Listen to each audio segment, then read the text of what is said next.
Okay, guys, so we are live. So for those listening at home, welcome to the Dungeon Musings YouTube channel. My name is Kevin Madison, and I'll be your friendly warden today, because today we're carrying on with our ongoing adventure, playing, Freeligon's excellent dark fantasy RPG. I should say one of their dark fantasy RPGs. That is Symbaroum. And we're playing the original brand, not the Adventures in Symbaroum or whatever the 5th edition version is called. And we are playing through a slightly modified version of one of the adventures from the starter set. So if you're intending on playing the starter set, the Expeditions to Davokar, I think it's called, then this session will likely contain some spoilers for at least one of the adventures in there. If you are not concerned with that, or if you've already played through that adventure, well then welcome. Let me introduce you to the stars of our campaign, the treasure hunters, who will be setting forth from Thistlehold into the Davokar to meet their, I was going to say doom, but I think it's riches, is that's what you're looking for, right? You're not looking for your doom? Not usually. Right. Okay. I'll go with the order. I've got you guys on the screen here. Why don't you tell us who you are and who you're playing? First up, we've got Jeffrey. Hey everybody, I'm Jeff, and I'm playing Ulafos. He is a goblin treasure hunter. Very nice. Next up is Graham. Hi, I'm Graham, and I'm playing Hador, who is a witch hunter. Very nice. And last but certainly not least is Sean. Hello, I'm playing Inder, who is a human Therg of Prios. Very nice. So, guys, we took some time beforehand. We only played this game every once a month, so we took some time just to refresh our memories of what happened last time, so that we can have an answer as to, guys, what do you recall having happened last time? We started in, we basically started in Thistlehold, for all intents and purposes, I think. And we spent some time apart, arriving on our own. We didn't do any arrivals. I'll just correct you on that. Well, I mean, when we were first in Thistlehold, I was with one other of our party, and I can't remember which one it was. Hador. Do you remember who? Hador. Oh, it was Hador. Okay. Yeah, Hador and I. So we were doing a little bit of our own thing, and contacts, trying to blend in. I know Inder was trying to make contact with the church. Tried to find his place a bit, unsuccessfully, and we ended up at a. You're going to have to tell me the name of the establishment, Kevin. But we ended up at a. The Salon. Salons of Symbaroum. The Salon. We ended up at the Salon, which has a reputation, and especially in the top floor.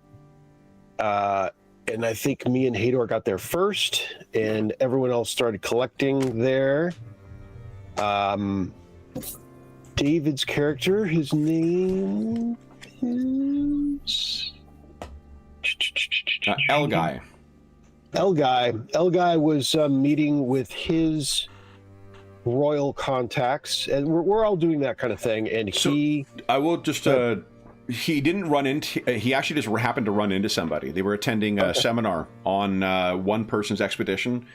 While leaving, he was approached by effectively a beggar who was also a veteran associated with this house, and then he ran into someone who he had not seen in probably 10 years. That person ended up being who you're thinking of. All right, and he ran into Ravina of House Furlos, I believe. Correct. And they caught up, and she ended up hiring us, to search for her missing sister of Elanda that had gone on exploration some months, I believe, earlier. I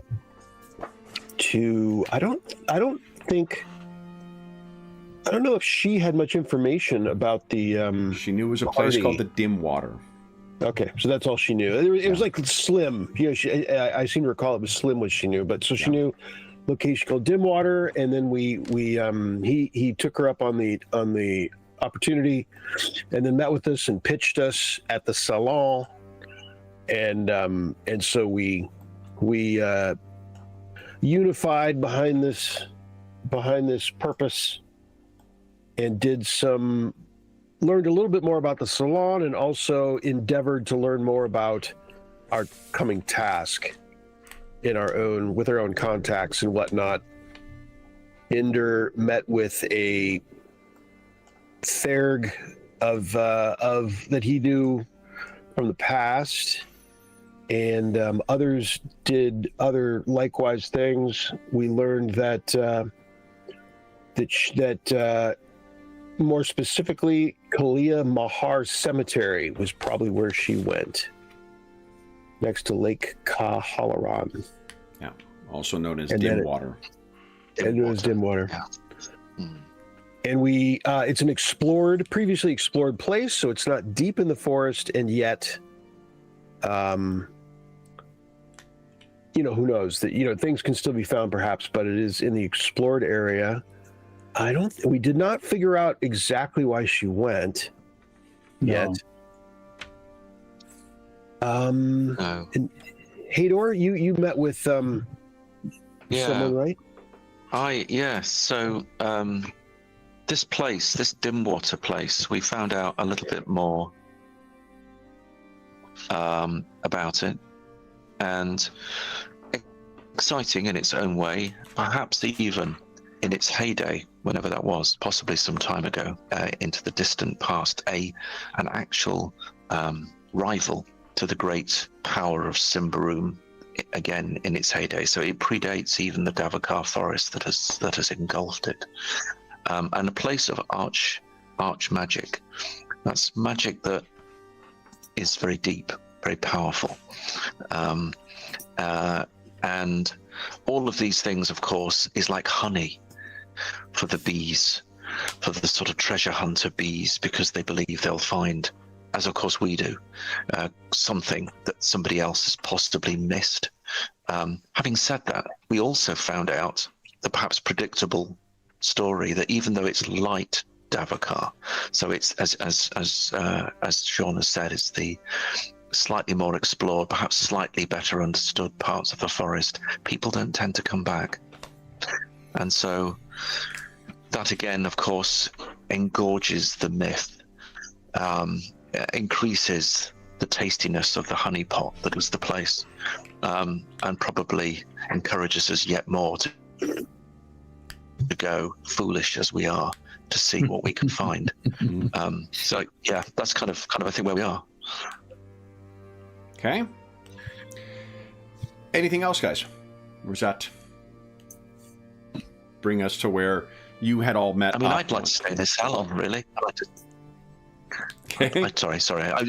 I'm lagging slightly, so I was explaining. I might talk over you just occasionally because of the lag. That's totally fine. I think I'd like to spend this time in the salon, which is, as Sean has indicated, has a sort of multi-tiered sort of experience. You've got the sort of more standard experience, perhaps downstairs, your archetypal adventurer's pub, and upstairs, perhaps slightly more lascivious and unexpected pleasures, which in the extremes of life here in this nation, it's in some ways unsurprising and often quite sought after. But I think whereas people may be looking for clues, evidence, information, maybe even supplies for us, I mean, Hador will, if he could be indulgent, is probably spend time in the salon.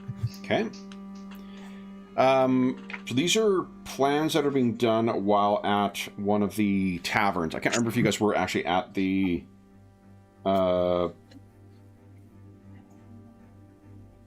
salons when you were meeting in the evening or not. There were a couple of locations we talked about potentially going. Oh, here we go.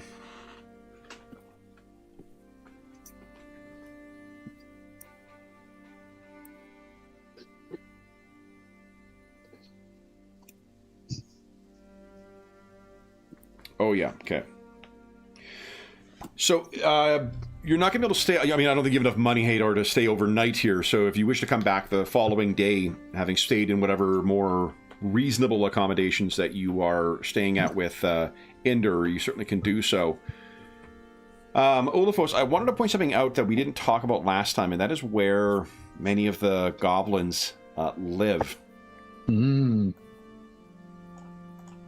So this is a map of the region immediately around Thistlehold.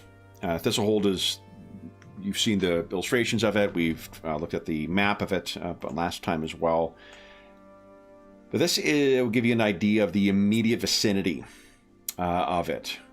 And the things of interest here, obviously the proximity to the Davokar is notable.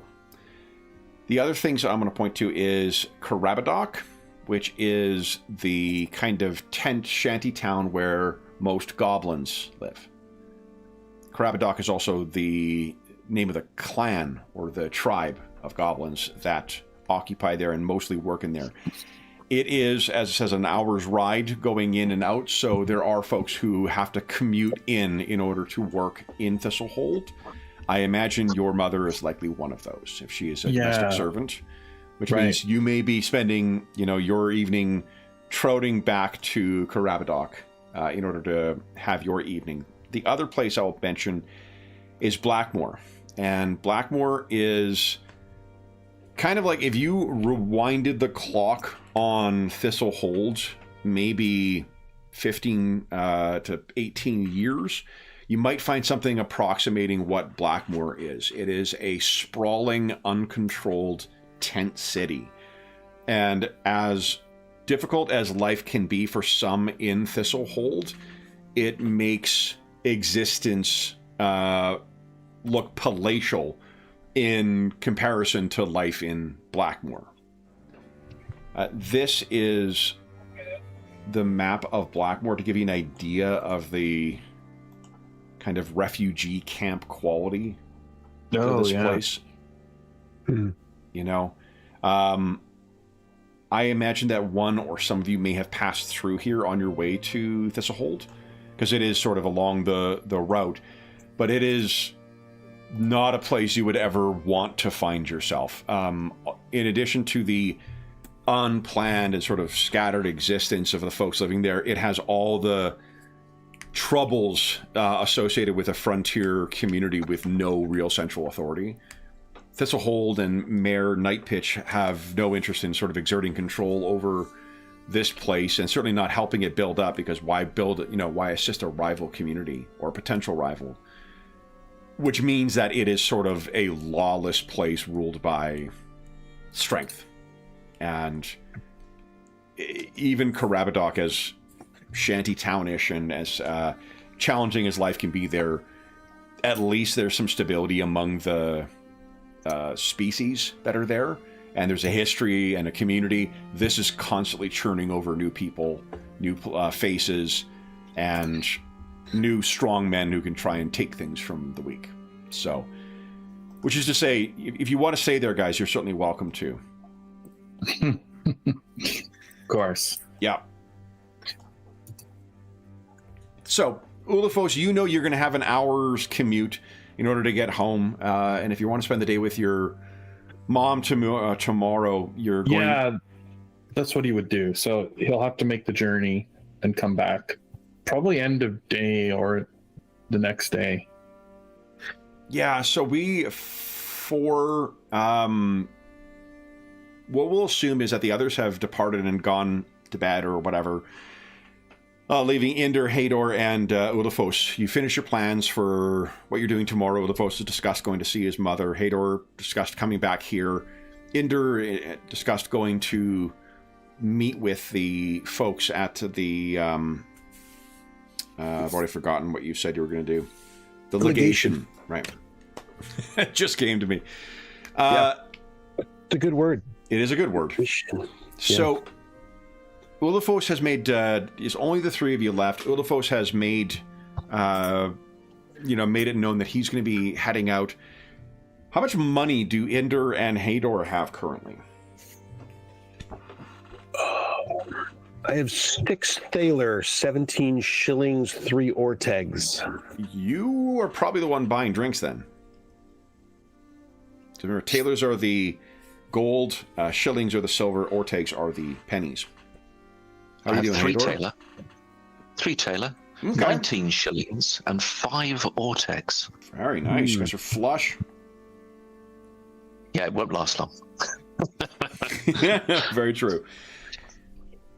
So then, what with Ulfo saying he's going to be departing, Hador and Inder, how long are you guys staying, and are you staying together until it's time to head back to your things? We haven't talked about Thistlehold at night, and while there is a watch here, it's still a frontier community, and that can be dangerous. The more significant your loss or death would be, the more likely people are to pay attention to making sure you don't get knifed in an alleyway.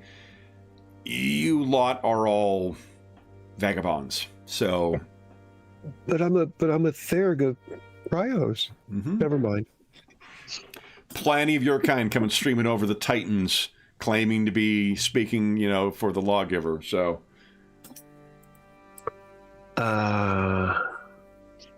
Well, Hador, you were wanting to go upstairs. As far as the subject of if we're together, we stay together. I think we stay together. I don't think Inder's going upstairs. I mean, he'd be curious about hearing about it, but he's not. I don't think he's. I mean, it sounds expensive. The whole thing. It's just for him. It's not. I mean, in lulls, you can hear about it. But yeah, no, it's fine. I'm for a quiet night. I got a lot on. Yeah. Okay. So yeah, not too crazy. Down lower levels, not too crazy. Are you staying until like late in the evening and then turning in? Are you shortly after dinner heading back? What are you thinking? What do you think, Hador? Any thoughts? My question is whether you're leaving with Ulafos, who'll be leaving about an hour before sundown, or if you are waiting past that. I think for me, if for Hador, I think if there's no dalliances that are too obvious, he'll be happy enough to have dinner, perhaps just allow that to settle before navigating the labyrinth of Thistlehold. Sounds good. Okay. Then Ulafos, I guess you would have departed by now to head back to Karabadoc. Yeah, I would leave with, plenty enough time to still travel, not in pitch black, I think. No, and I imagine that there are carts operated by goblins that you pay on, you all hop on the travel cart. there. Yeah, they'll take you to and from there. So, it saves a little bit of time, and it's a little less having been on your feet all day. It's also getting caught up with the chit chat of the day, right? Right. Is Olafos the type to gossip or whatnot with the other goblins, or does he think himself separate from them in some way? He might gossip a bit. Okay. So you've, we haven't talked about what Olafos did for a living otherwise. He's got some alchemy training. He's got some other, wilderness, I think, abilities. What has he been doing for a living up until this point, do you think? Probably doing alchemy. Excuse me. At least when I looked in the book, some of those things were of decent value. So even a street goblin's version of it that probably is only worth half or less, would make a living. Okay. Maybe not a great living. Maybe it's hard to sell them. But, yeah, in your initial training, do you think you learned from a proper alchemist, or do you think you learned from a back alley person? More like a back alley kind of scene. Okay. I think I described his alchemical lab as, sort of in a cardboard box-ish, shanty in the back lane of the somewhere. So, yeah, I don't think he's okay. properly trained, so to speak. I think we talked about that Inder and Hador were staying at the barracks, which is one of the inns. Sounds familiar. Yeah. Yep.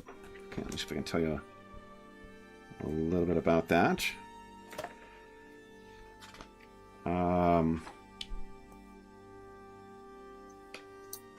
Curiosities.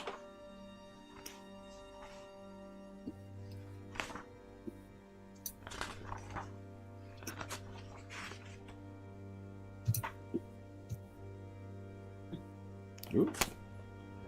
They've got the information about Thistlehold spread across. It's nice that they didn't duplicate information from the core book into the first adventure, but it does mean you have to look in two places to find some information. Mm-hmm. Okay. All right, so you are heading back to the barracks, and let me show you, just to refresh your memory, the layout of Thistlehold. Where you are currently is at the Salons of Symbaroum, which is number 6 right here.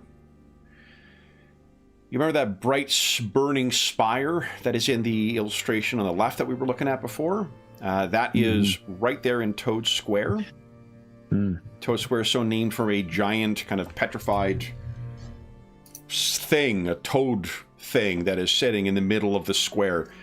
Toad Square is also one of the most dangerous places to be in there. And where you were hoping to stay, I believe, is... Where is it here? The inns. Barracks is at 14, which was... it's down below. It's in the... it's right all there. it's south. Yeah. Okay. So you're going to have to make your way winding through all the parts of... so the sketchier bits of Thistlehold before reaching there. Is there any discussion of what is coming? Or what you plan to do tomorrow? Inder, you're rare, at least based on our first meeting with you, you have been rarely reluctant to share your thoughts on what should be done. Yes, with the light of Prios is paramount. I think I'm going to go Hador to the Queen's legation and see tomorrow to see if I can determine, if I can gather what Yolanda Furlos's expedition, the purpose of which it was to get well, at least what they told the authorities to get that license. That sounds really useful, and if I may accompany you on that. Very good. I didn't know if you had your own tasks tomorrow.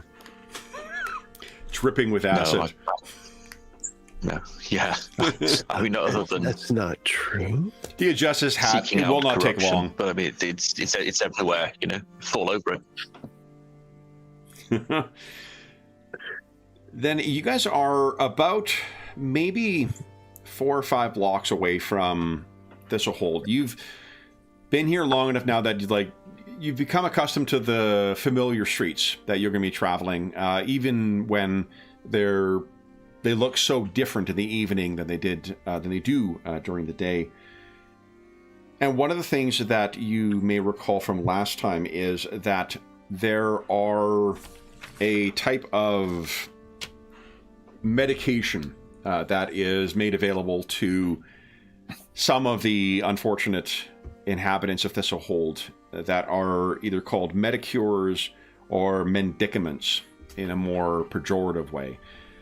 The reason being is they are highly addictive in some cases and very destructive to the stability of any person's life. However, they are widely used, particularly in the northern part of Thistlehold. So some of the folks who are moaning or sobbing or otherwise making noises or twitching in the alleys nearby, they're not going to be much of a surprise for you at this point.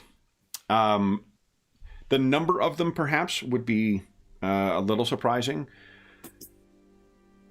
And you can't imagine what it would be like in the winter for these folks, because if the winter did come, there's no way that they would survive sleeping in the alleys the way they have been. Maybe this is just what Thistlehold is like. Seasons change, the addicts die, and the new season dawns with new victims coming from over the Titans. It's about those 5 block point where you're sort of getting closer to where the next sort of major destination you should see would be the Square of Antiques. And someone kind of staggers out of one of the alleyways, and this isn't the first time someone's kind of come wobbling along. Their emaciated form, the sort of where do we put it? Almost like reptilian sort of moments of stillness and moments of agitation as it snaps and tries to look around of what this person is doing. It's clearly a human. They're dressed like an Ambrian who has fallen on very hard times, but someone who likely was one of the lower class. He's not even dressed like a burgher or someone who would own a business. Someone who's a laborer for quite some time, you would guess. And that seems to have been some time ago based on the state of his belongings. But he looks over and he sees first Hador and kind of, recoils back again in a sudden movement, and then hits another moment of stillness as he sees your robe enter. And his eyes slowly grow larger as he's staring at you. And you can first hear him muttering something under his breath. He has nothing in his hands that would worry you. And his hands are slowly going up as if to sort of protect himself from you. You guys can each give us, let's just see who hears this first. I think it is, let me grab the character sheet actually. That will be probably the best reference.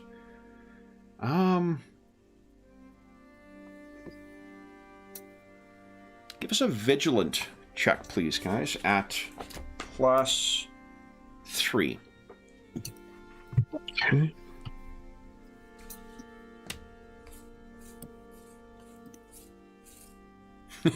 Not exactly the most vigilant. Now, did that include your... It did. Oh, you have a 5. Holy shit. I'm more of a prayerful. It's more internal.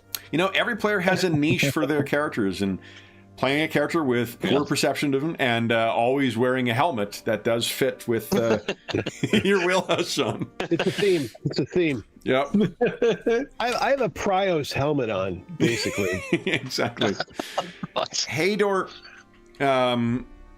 you are the one who hears this then first. And what this man is saying is he's offering up prayers of mercy, or please, I guess would be a more accurate thing, asking Prios, save me. The lawgiver, forgive me. They're going to kill him. They're going to kill him. And he sort of falls to the ground, like on his knees, almost in slow motion, in the mud and the muck that makes up the streets of Thistlehold. And it's almost as if he's having some kind of religious experience, having seen Inder standing there. Inder, you still can't quite hear what he's saying, but you can hear he's muttering something. And Hador, what clearly you can hear is he is saying, they're going to kill the priest. Prios, save me. Prios, forgive me. I will quickly relay that to Inder. Hear him. He speaks of a priest to be slain. He is fearful and mumbling prayers to Prios, or, well, to somebody. He is treating you, Inder, honestly, as if you were the first father himself. As if you were one of the light bringers, one of those blessed specifically by Prios, by the lawgiver. I think Ender was in his own thoughts. What's that, Hador? I always thought you were. Is Well, that not you? we don't need to get into the details. It's very good. Okay. This is well. Sorry. Ender has lost his own thoughts, and I think at first looks over at Hador's bidding with sharp skepticism, but then is quickly patronized and responds to that patronizing. Well, child of Prios. Isn't it just flattery if it's accurate? Well, it's a fair point, but Ender didn't want to be, but he says, "What? Okay, child. What? Tell me, what priest is this?" Would you give us a? Let's see here. Persuasive? Yeah, I'd buy that. And you can get a +5 to this. Only because if there's a potential for a negative reaction, which is the only Can I reason. support that in some kind of way? I think so. What are you thinking, Hador? Well, all I'm thinking of doing is just helping this poor person up from the floor, really, just so he's more attentive and sort of in the presence of the priest, so that his full effect. All I'm doing is just trying to help him up. Really. Yeah. So as you get this guy, you look like he's probably, honestly, he's probably close to your age too. Like, he's not a terribly old guy. He's just very, he's had a very, very rough go of things for the last whatever.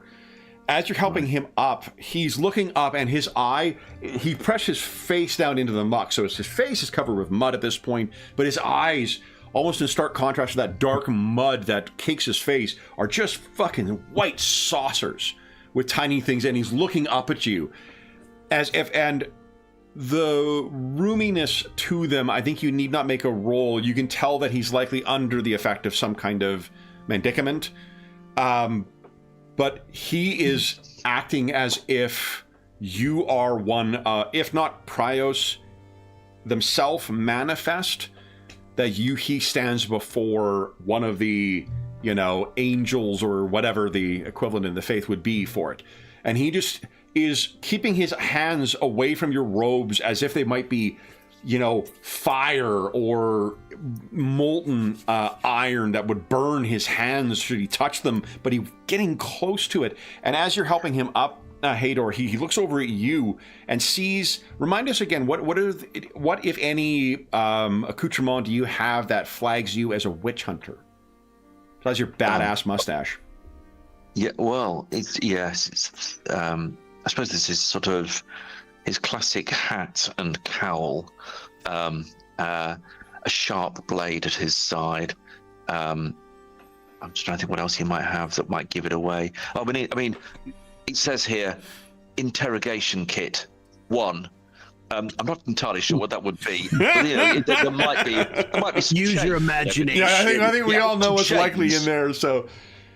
Yeah, we've established chains, maybe some pointy sticks. I don't know. And there's probably in that kind of like a you roll out like a carpenter's tools in one of those old school leather straps you have everything in, and on the outside of it is the mark of Prios. So I think they know precisely. Then he looks over at you, and he kind of looks up and down and studies you, and says, "The light is on him. I knew. He is not heretic. You have come to burn those who would kill him. I did not know." It is so easy to be seduced, I say, by the darkness that surrounds us. It is the barbarian. He has been commissioned to commit the foul deed. I overheard.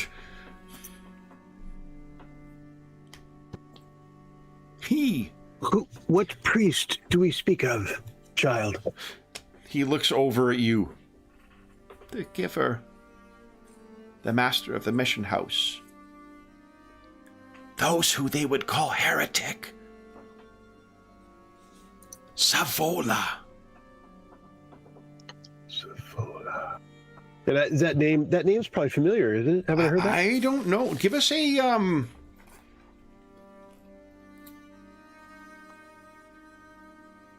flat cunning check. No modifiers. I just look at my list of heretics just to see if he's on it very quickly. Oh, actually, you know what, Hador? Good point. Because might have been something that came up for you. Give us a routine, so +3. Cunning check, please. Cunning, sure. Oh.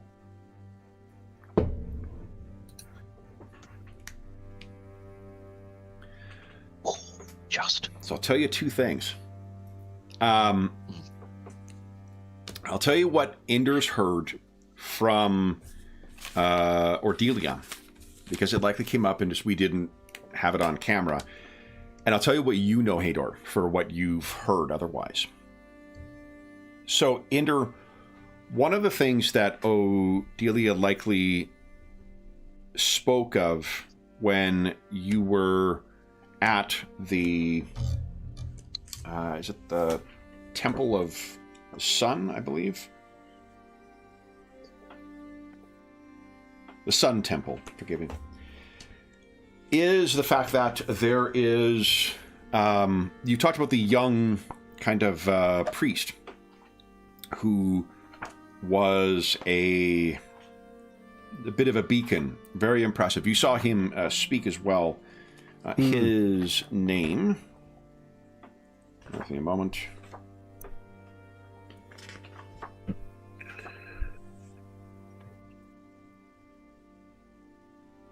His name was Father Elfino. A young type, and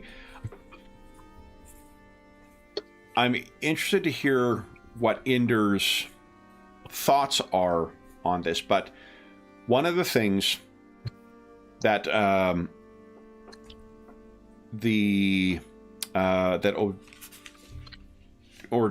I gotta leave this out because I keep wanting to call her Ophelia. Ordelia has told you is that there's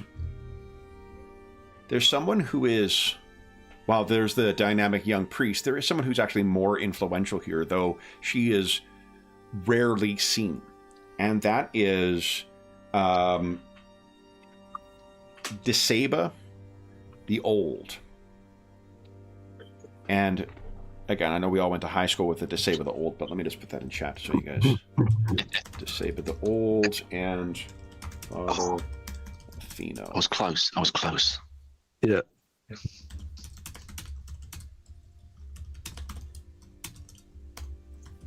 I always love these moments when you type the name and I just wonder how close I've got to it. Yeah. You have a sense of what it's like when I'm doing discoveries then too. If someone gives me a name and I'm like, let's guess and see how close I am. Yep. What she told you is with Desaba the Old is not someone you need to roll to learn about, because Desaba the Old is one of the most miraculous survivors of the war. And the reason is Desaba the Old is said to be the closest living thing to a priest directly touched by Prios. It is known that the queen was captured by the foes of Albarade, or the enemy, at some point during the war. What is known is that one of the people who saved her was a theurg named Jasibagai.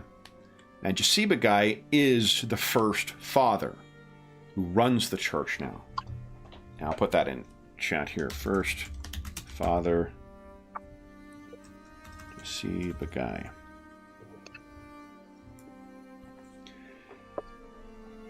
There was some moment when the dark powers needed to be faced and defeated in order to rescue both Jasibagai, who would become First Father, and the Queen. And it was Desaba the Old, who saved both Jasiba Guy and the Queen herself after they were so grievously wounded by the dark powers. She is a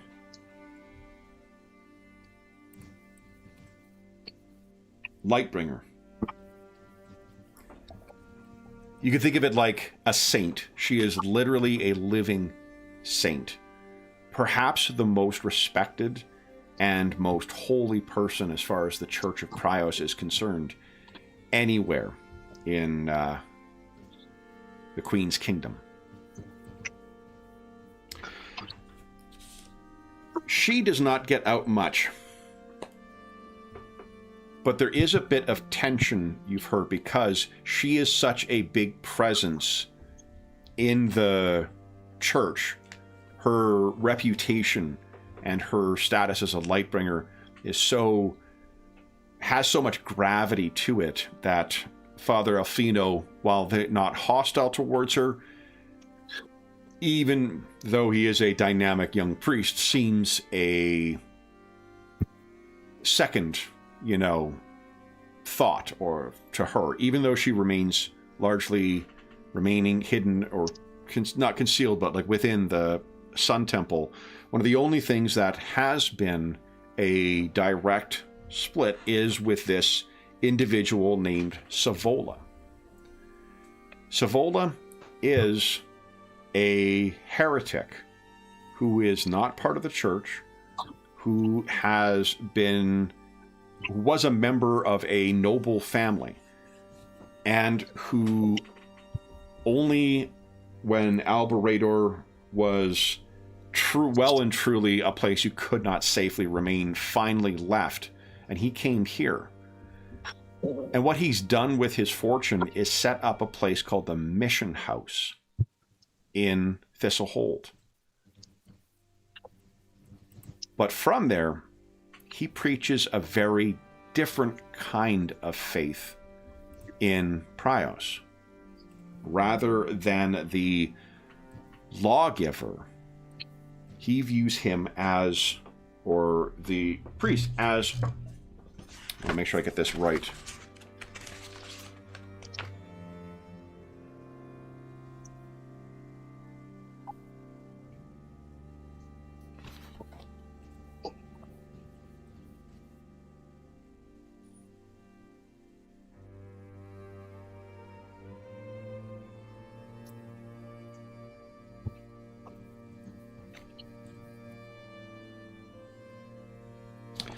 Rather than the lawgiver, he views him in his older, pre-war guise as the light giver. Rather than taking up arms and fighting the dark and a lot of the more militant ethos that has been adopted by the church, the closeness with the Templars, for instance, that the Church of Prios has adopted throughout the war and since, he preaches a heretical view of love and non-violence and healing. And in that spirit, the Mission House services the poor and the indigents here. He likewise services the folk in Blackmoor as well. He is someone who the First Father is said would quite happily see removed as a heretic, and who the Templars would certainly be happy to go along with that. But it is Desaba the Old who's said to have put her foot down, as it were, used her influence with Mayor Nightpitch to ensure that Savola remains undisturbed by the church.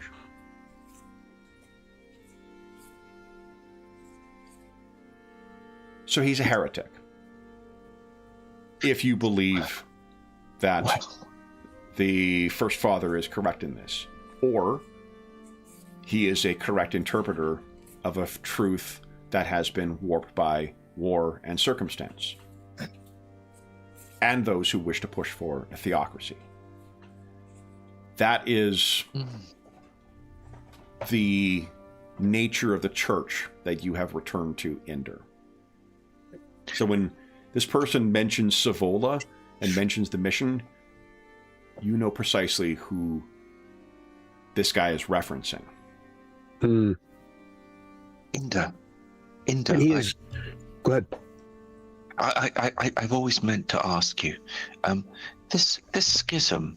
I would of course defer to your theological knowledge. Of course. But is there?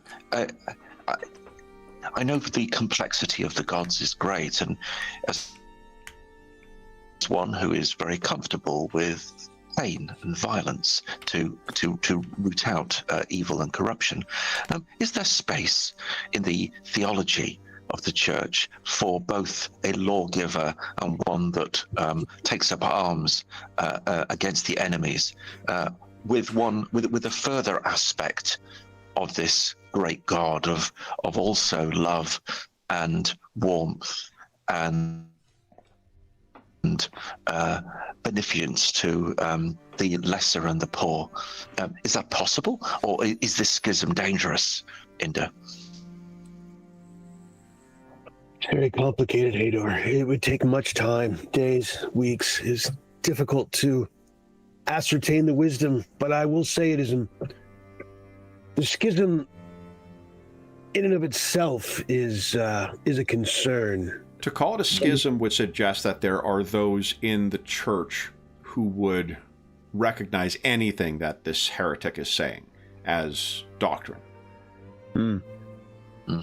But the way that Ordelia speaks of it suggests that her sentiments may be more towards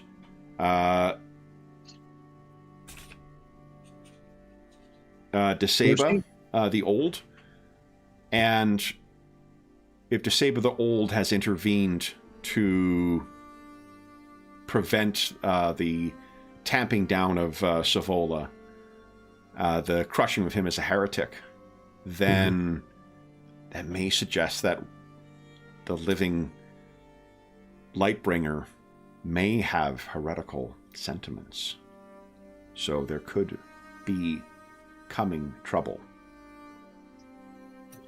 Now, Hador, I have 2 more tidbits to share with you because you would likely be more interested in the scandalous parts of it.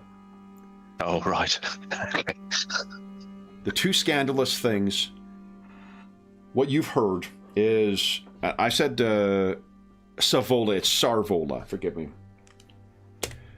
Father Sarvola is, since coming to Thistlehold, or shortly after coming to Thistlehold, has been routinely occupied, or attended, I should say, by a young boy named Alwyn.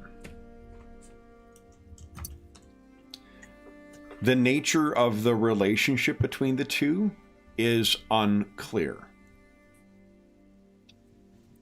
There are some who would probably have very scandalous things to suggest about it, but the more reasonable and less prone to the worst potential interpretations of things suggest a bastard son or something similar. Sarvola seems to have a sense of responsibility towards the child, and some say that there is a familial resemblance between the two as well. It's a bit unusual for a priest. The second thing is more scandalous and more tenuous, because, and you likely heard this from Talof, what Talof would tell you is Sarvola claims to have spent nearly 10 years wandering Davokar. Something that even the most accomplished sages from the Ordo Magica would not be capable of doing. And yet, he casts it as if it is something he has done. Not something he repeats often, but it is something he has claimed and has stood by when pressed on it. He claims to have lost a decade to the Dark Forest.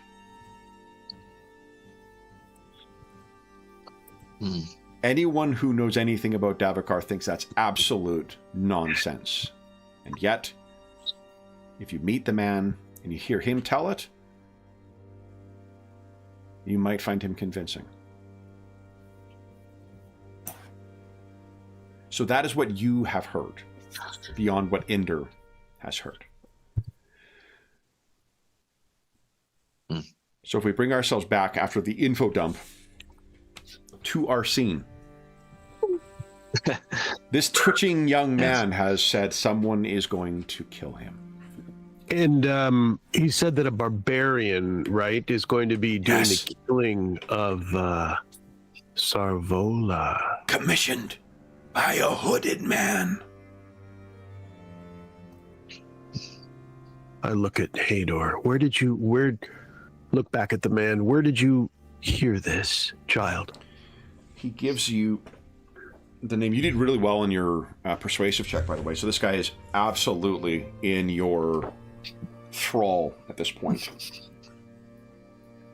It's better that way.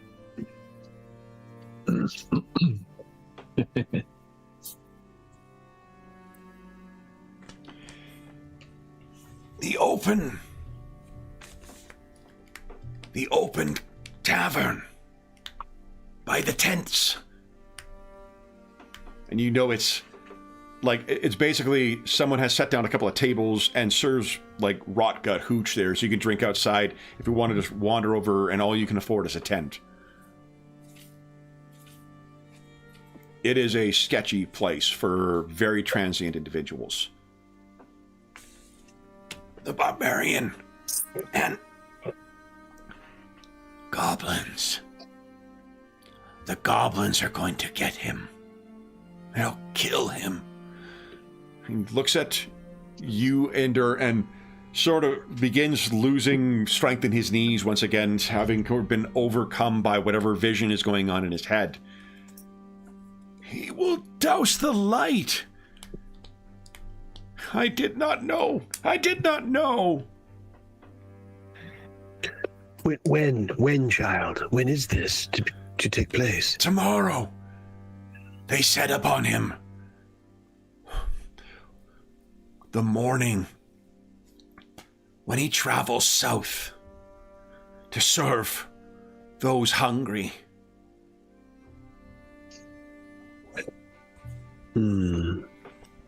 Before he leaves, they will strike him down. Before he leaves. Set the sun and end the heresy. I think you probably, with what you guys had rolled, like, you know that he serves, there's a soup kitchen in Blackmoor that Sarvola operates. Maybe he's talking about that. Mm-hmm.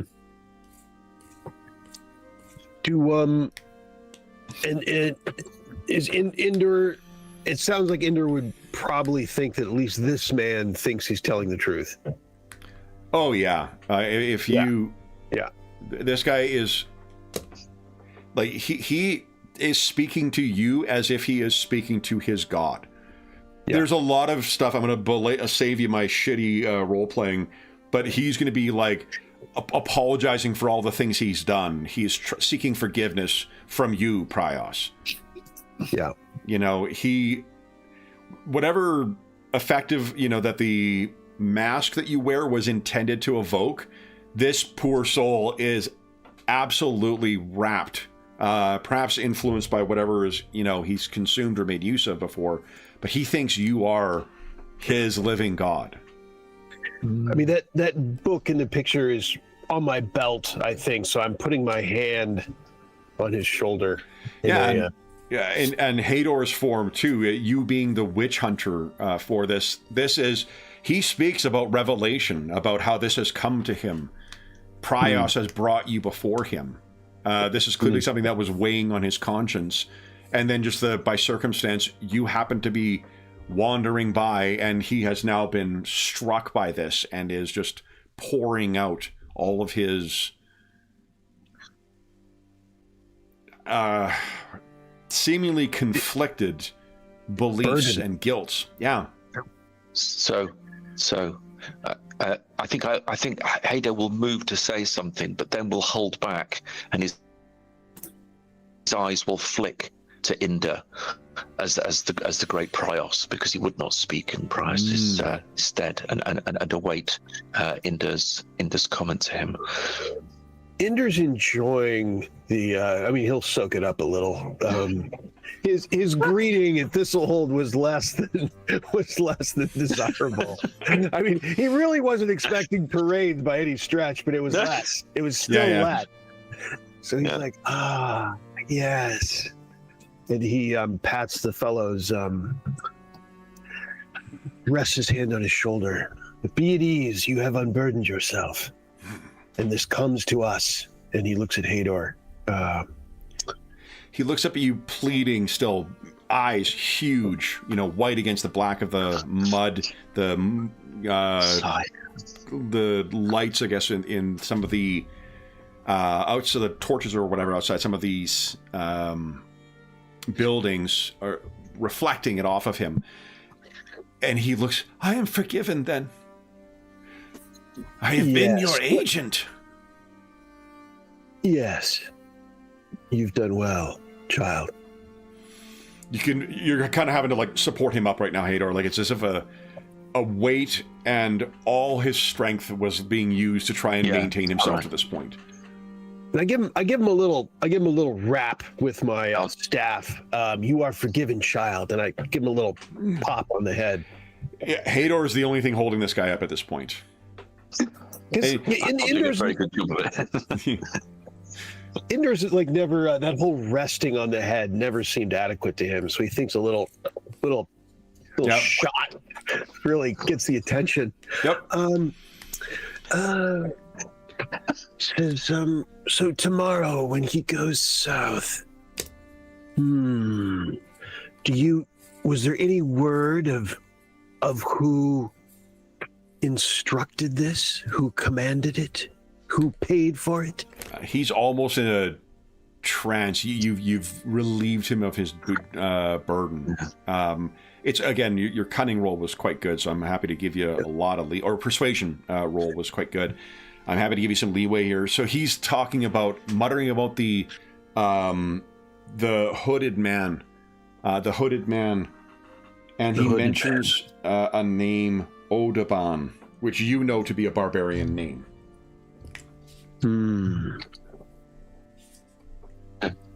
Yeah. Kind of. And is he equating the two, Odaban with the hooded man? Odaban is the assassin.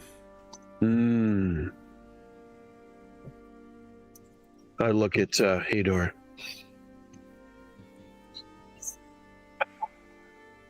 You have done well, child. Prios has lifted you from the pit. Forgive me. And he keeps muttering, forgive me over and over again. You need to rest now and allow yourself some time.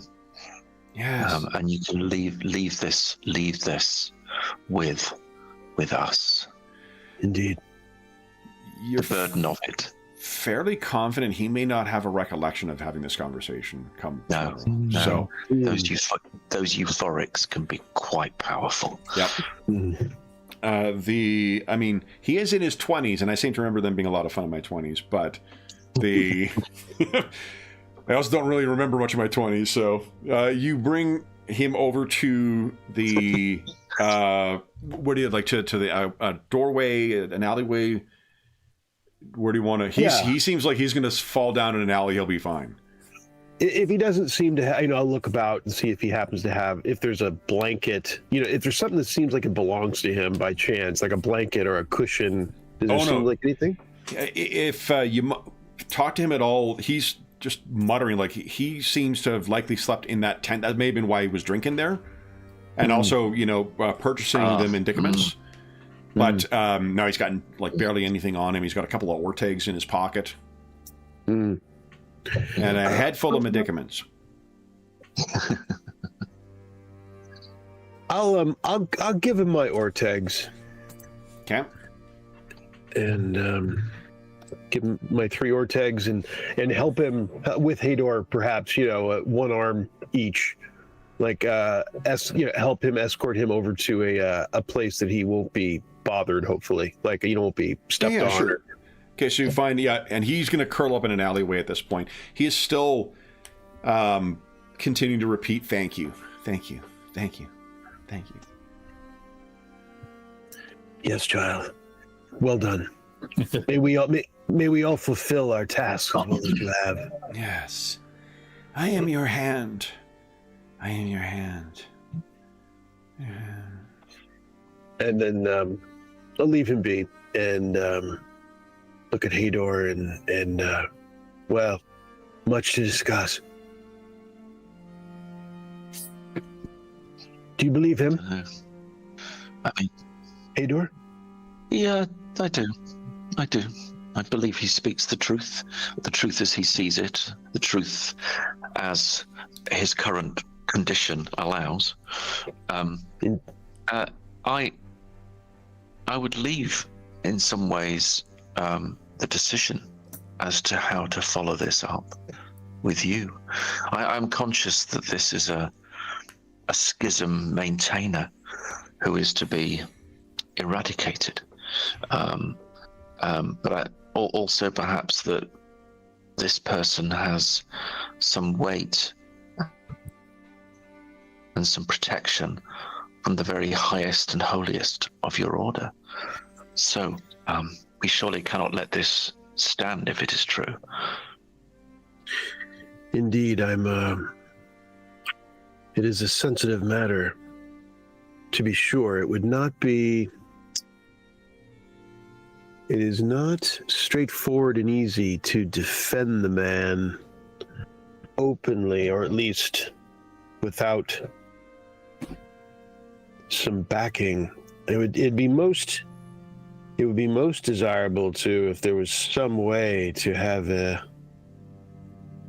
word with Desebi the Old. That I'm not sure how available that is to us, but it would be nice to alert her so that it is not just us. I mean, Inda, the light of Prios, be it be vengeful or loving, would certainly shine brightly upon you in this matter. There would be no avoiding repercussions should you step forward to support and assist this errant priest, which I think we should. Do you not? But I would say it will potentially materially affect you and your standing and status in the priesthood. I wonder. I think it probably will. It's just a matter of how. Because unfortunately, the First Father's opinion seems to disagree with Decebes the Old. Deceba. Deceba the Old. So one would find oneself directly between them, which is an uncomfortable position. It'd be nice to get word to her. What's that? I would just say, should we seek out Zafola then? It's worth trying. It's worth trying. And protect him. Well, I would say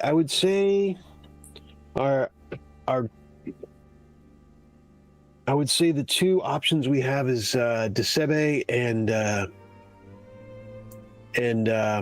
Sorvola himself, to perhaps talk him out of, at least to change at least to change his schedule or route. Could do. Time is short, of course, before he leaves in the morrow. Indeed. Maybe. What time is it, Kevin? It's late, right? It's probably just after sunset. Yeah. Not long. And he is to be taken care of before he departs.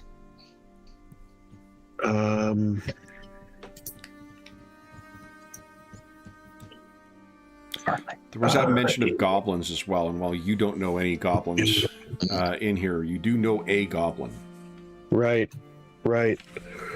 Yes, why don't we actually, maybe that adds, at this hour, so I would say our three potential tasks here is perhaps to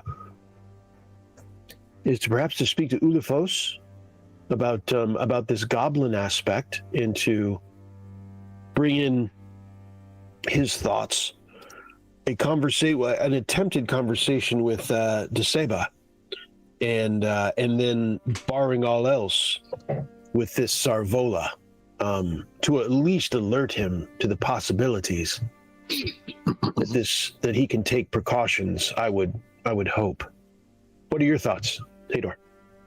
Yes, I agree. And I would support you in any way that you deem fit. I could perhaps focus more on Safola while you work with the brighter luminaries of your order. That may make sense, because the one that we'd have the access to at the latest hour, of course, would be Ulefas, and the other two, it's unknown how late one could possibly rouse attention. Yeah, it's a question of whether you catch Ulefos before he catches the wagon out to Karabadok as well. Oh, yeah. What did he tell us? What was his plan? He's going to go back to Karabadok, and he's going to spend tomorrow with his mom, and then come back the evening after. But he's likely either on a wagon or waiting for a wagon to Karabadok. Mm-hmm. I guess then I'll try to catch him. I will try to track him down. Okay. Hador, you wish to come, or do you want to go straight to... You want to try to go straight to Sarvola? I think we should, because of the pressing time, I suggest I try and go straight to Safola. Let's split the party. I agree. Okay. When has this ever gone wrong, guys? Come on. Show me one set. Oh, the 5 we've got on the channel. Okay, hold on. I mean, one of the goals was we have 3 players. Let's get the 3 PCs in 3 different locations. That is one of the goals. Absolutely. We can check that box. That box has been checked. Next session, David and Carl show up like, where are the other guys? I'm like, well, about that. Yeah. All right, so Ulefos, I think through the convenience of a broken wheel and a contrivance for this particular session, seems your departure has been delayed. And so you've been kind of milling around talking to a bunch of your goblin friends, and you look over to see where someone is coming in, and it's Inder. You've been gone probably, you left probably like an hour before they left, and then you've been waiting around for about an hour as well. Inder is sort of wandering around. You know, I guess it's him, because what other Theurg of Prios would be here? Or maybe you recognize the particulars of his robe and his mask and whatever else, but am I correct in thinking, Inder, you may be having challenge? It's the number of goblins that are here, right? It's not because you have difficulty telling goblins apart. It's because there's so many goblins here. Of course. And I'm trying not to look like I'm fussing. Like I'm jogging, and I'm trying not to look like I'm jogging. Like I'm trying to be dignified, and yet I'm like kind of ruffled because I don't know if you're around or not. So I'm trying to hurry, but I'm trying to fly casual. Yeah. Oh, remember, you guys each have one re-roll as well. We're using those XP rules here. So you got one free re-roll for the session. Nice. So, Ulefas, what the hell's Inder doing here, and why is he here without Hador? Yeah, I'll probably walk over to him. There's Indor. And say, of course, like I'd seen you the whole time. And I kind of take your arm and I say, and I kind of catch my breath. Well, good. I say, listen, something has happened. Hador and I were making our way back to our accommodations. I think Ulufos can see there's about 20 pairs of goblin ears that are suddenly turning and trying to listen in to what is going on. And Ulufos would know, Yeah, I have no goblin sense, I don't think. So you can, I have no, I don't think I would have noticed. Ish. You wish to speak somewhere more private? We are. We are. You look around, there's like now 20 pairs of goblin eyes who are looking up at you like, Oh, right. Yes, I say, and I take your elbow. Lead the way, Ulufos. So you're able to move to a place where you're quite certain other people wouldn't be able to hear, or at least you wouldn't be able to hear if you were eavesdropping. Right. I mean, that's what I would choose, is somewhere that I think is safe. Yeah. Ish. With a conspiratorial look, even through the mask, I look both ways and say, so we were headed back to our accommodations, and a man in the throes of a vision of sorts, even perhaps, but burdened with the sins of many bad choices. He approached us. Hador noticed him, but he was drawn to my robes. He swore that he had a message. He swore that he had overheard that one you may have heard the name of Sarvola, a controversial figure in Thistlehold that teaches an unapproved message of the sun god, that he is to be slain tomorrow by a barbarian named Odaban. He was quite compelling. Now his countenance, I will confess to you, gives question, because he is on hard times indeed. But his commitment to his message was unmistakable, and his deliverance was compelling. Hador agrees that he certainly believes it, and he said he overheard it in one of the tents that is frequented by those seeking substance and goblins, in fact, and that there would be goblins involved probably with this act against Sarvola. The goblins are working for this barbarian? The details were scarce, but something to that effect. Goblins would be involved, and that the assassin was Odaban, which he referred to as the Hooded Man. Hooded Man. And this would happen probably when this Sarvola was moving south on his, I believe, his routine of going there to help the unfortunate in the camps. Right. I'm concerned that this, if true, this would bring an upheaval of sorts.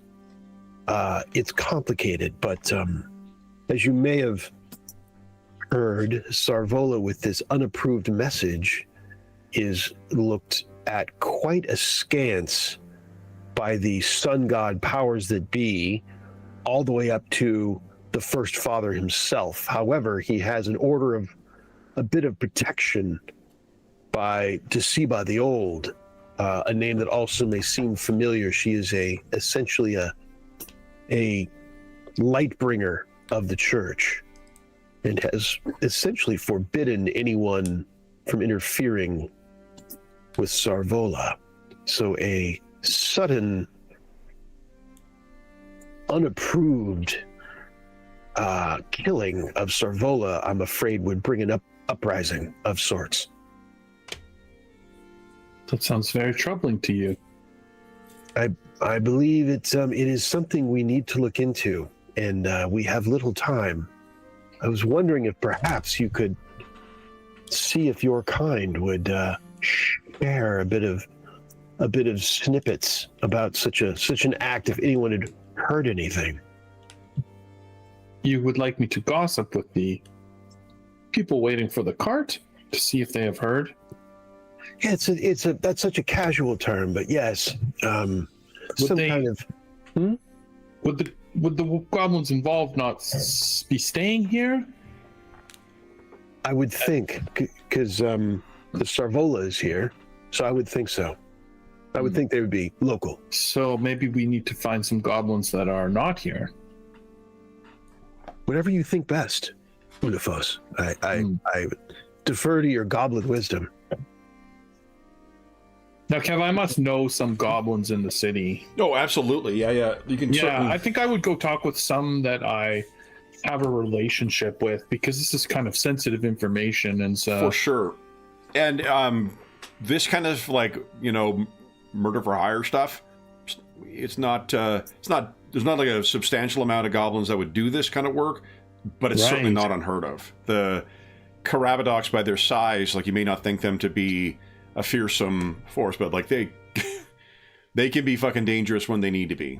That burning spire you see in the left illustration there, it's the Karabadox and their whips that got that thing fucking built. Oh wow.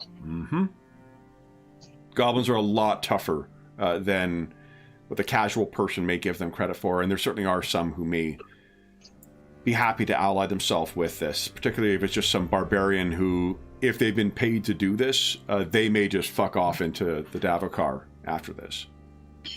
Right. One thing you would recognize that it's not an Ambrian that's been hired to do this, or seemingly has been hired to do this. Remember, there's a split between the barbarians who were in this land for centuries, and there's the Ambrians who came from Alberador. The Ambrians are the ones who are followers of Prios. The barbarians follow their own gods. Right.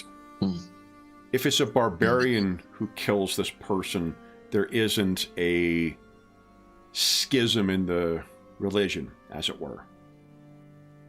It's not someone trying to burn out a heretic. It's just someone murdering somebody.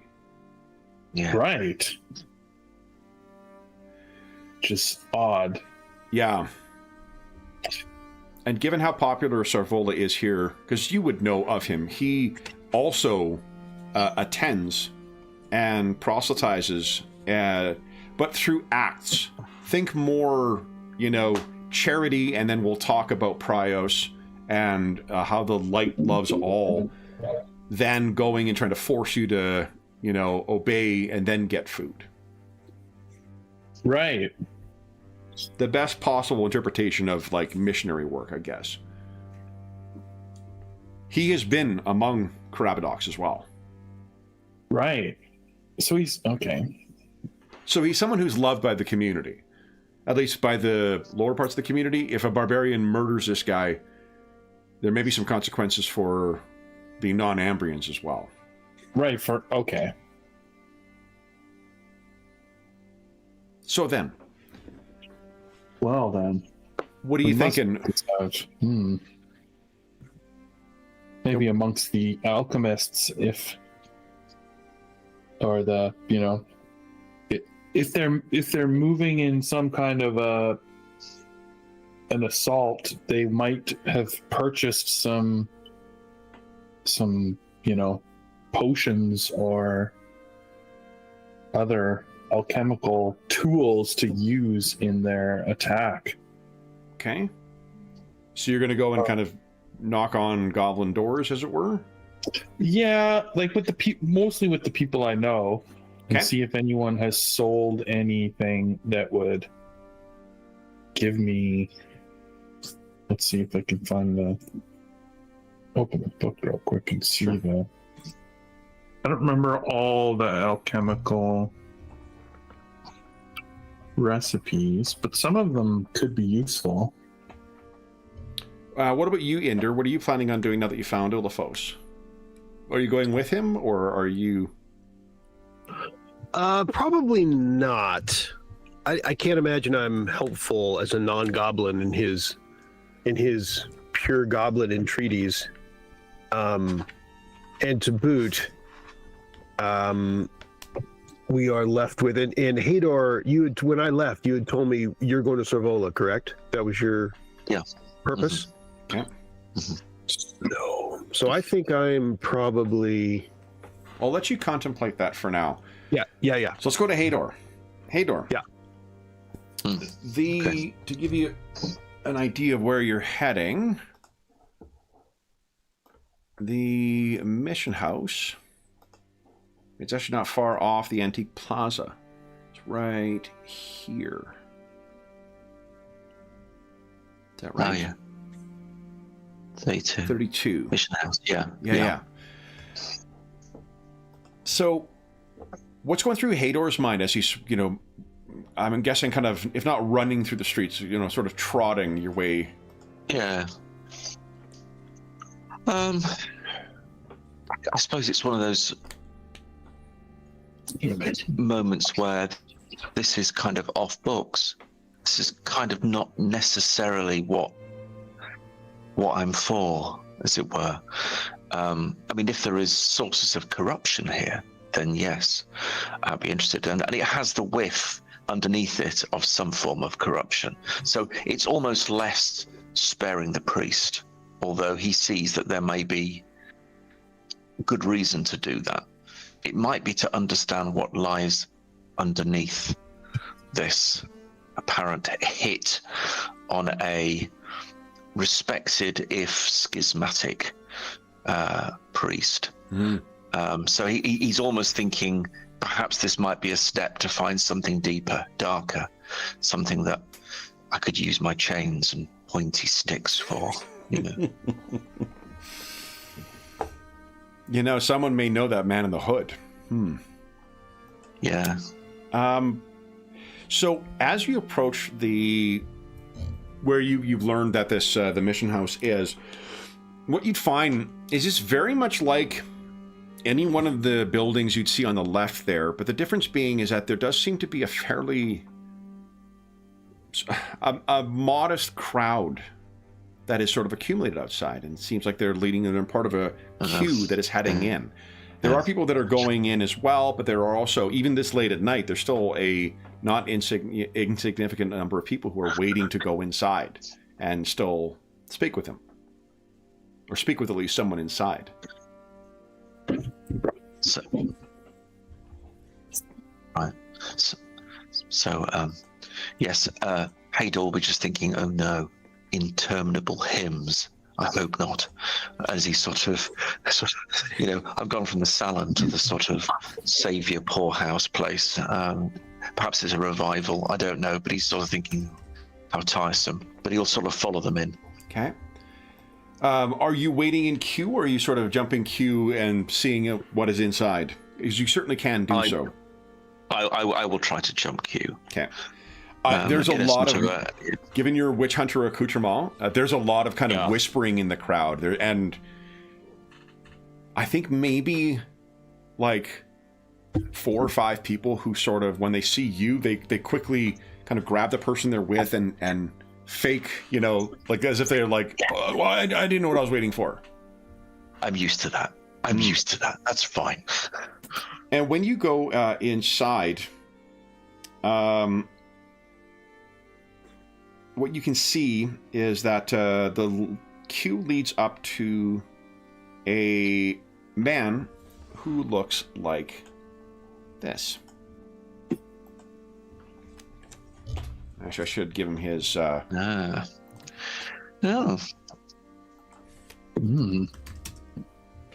proper Not sure moniker. what I was expecting. But possibly not him.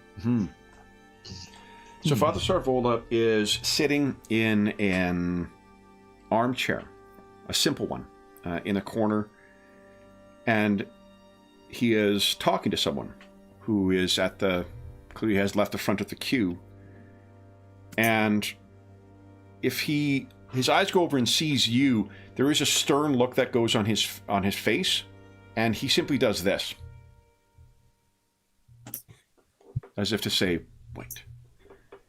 And what you can see is, sure enough, there is a young child who is sitting on a stool next to him, All right, yeah. who you assume is Alwyn. Yeah.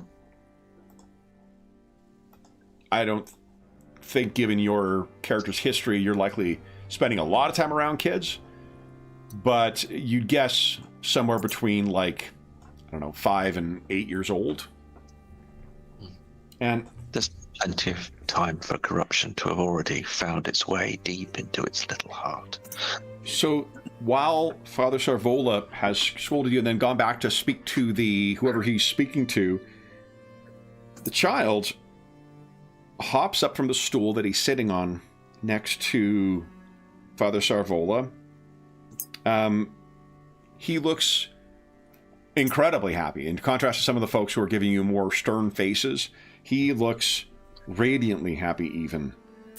He walks up to you, holding a twig that has leaves on it that are still healthy and green in color. He looks you square in the eye, and with the same radiant joy of a child, he says, "Look what I've done." And what have you done, child? He looks at the twig and he looks up at you confused. And he gestures with the twig.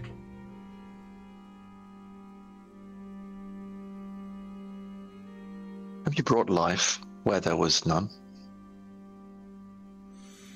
There's a twinkle in his eye, and he says, "It's a twig, silly. That's all." And then you hear Father Sarvola's voice, "Alwyn." And Alwyn smiles at you, still radiant and happy, and makes his way back, sits down next to Father Sarvola. Does he still have the twig? So is the twig in his hand, yeah. Yeah. Okay. All right. Did you wish to take it? Only if I thought it was being offered, but it wasn't. That's fine. I just watch him go. If you do sort of put your hand out for it, he'll give it to you before he heads All right. back. Oh, very good. I'll take it. Okay. I'll say thank you.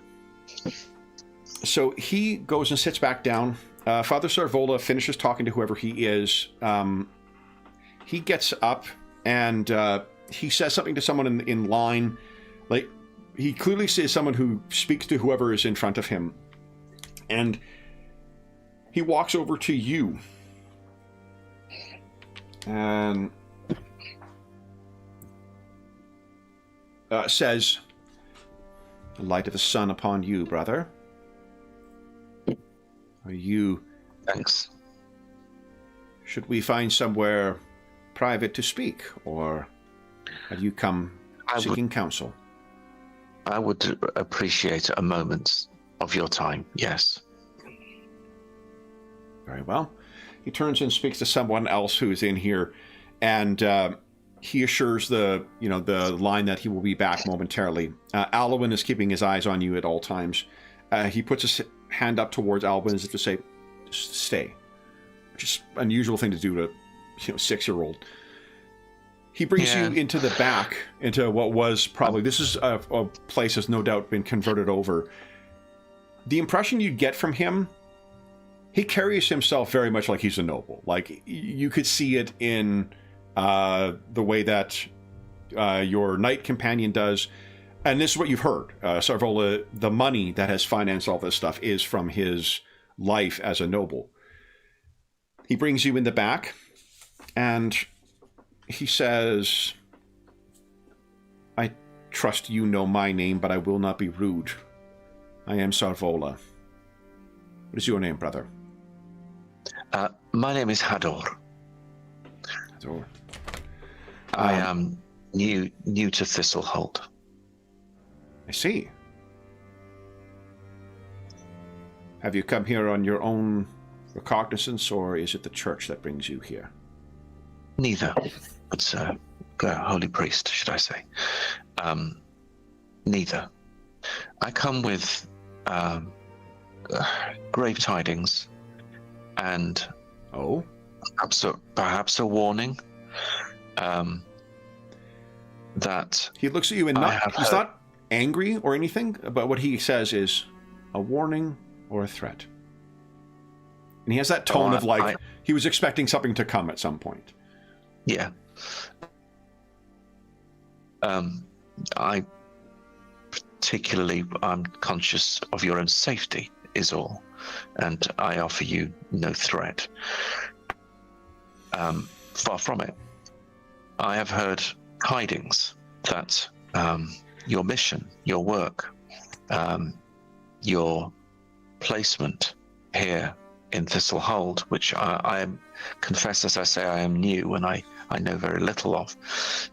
But I understand that there are those without who would seek your work to finish, and thereby would have you be finished. And as such, there is some concern that your life, your material life in any case, is in significant threat, to use your term. And I have names of those that may move against you, but I suspect not the true names of those that may ultimately be moving against you. The names that I have are, one, the Hooded Man, which itself, I don't know if that means anything to you. It means nothing to me, but it has obvious and sinister overtones. And another more direct one that may physically work against you, even tomorrow morning, would be a barbarian known as Odaban. So I pass this to you as a very real threat, and I am prepared to stand by you, should you wish, to prevent this threat from being carried out. I don't seek any payment or anything of such sort. I have a good friend, a very good friend. You may know him, you may know his name. It's quite amusing if you've got no idea. But he's Inda, a very strong priest of Prios, and is also concerned for your safety. He currently is seeking further information within his order. I thought I would come directly to you. I'm sorry to take you away from your work, but I felt it was sufficiently serious that we should have this conversation now.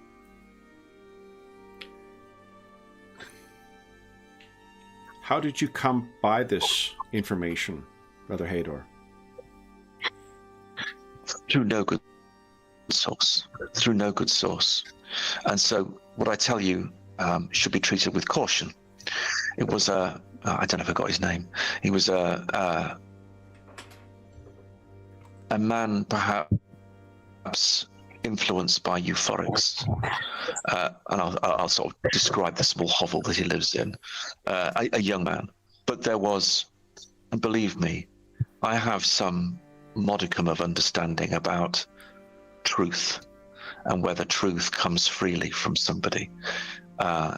He seemed to be speaking to me with a conviction, a truth that belied his condition and the euphorics that he had, I suspect, taken.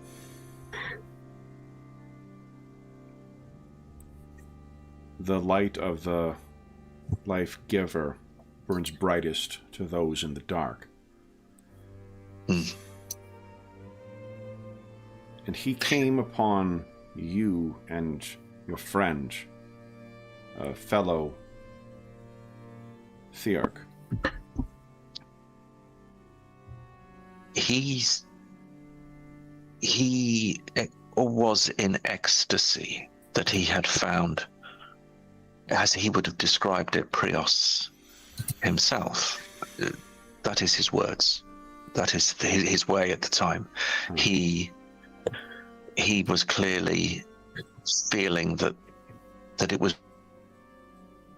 right. It was almost foretold that he tell my friend, the great Inder, priest of Prios, of what was going on.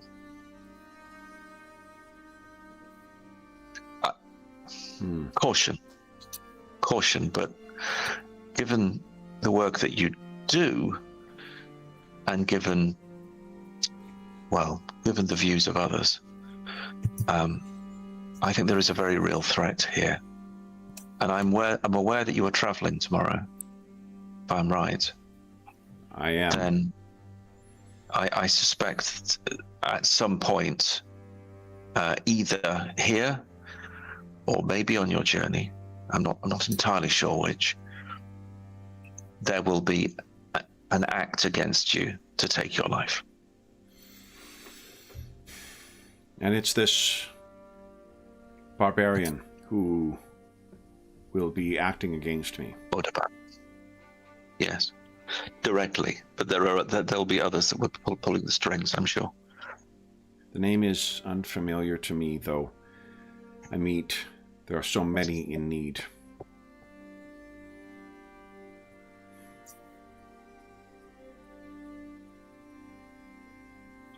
By your dressing, by your garb, Hador, you are among the black robes. Yes. I must confess that I am surprised to see one of your number come with this information. Those who disagree with the truth that I speak of the light of the light giver. Those who most vehemently oppose are dressed as you, and yet Prios, the light giver, has brought you to me and to my salvation. Do you think, how does Hador feel? We're using these words the first time, and they're nonsense words for us, obviously. But the difference between saying lawgiver and light giver would be the kind of thing, if your faith is truly there, it would like have that constant little twist where it feels like, it's like someone mispronouncing your name constantly, right? Graham, you know what I'm talking about, right? I do, Kevine. Yes. Precisely. So it's like, how does that? Yeah. How does Hador feel about that then? Do I know that it's been pointed out that it's a name? Like, does the name mean that much of a difference to him, or does this ring true, ring false?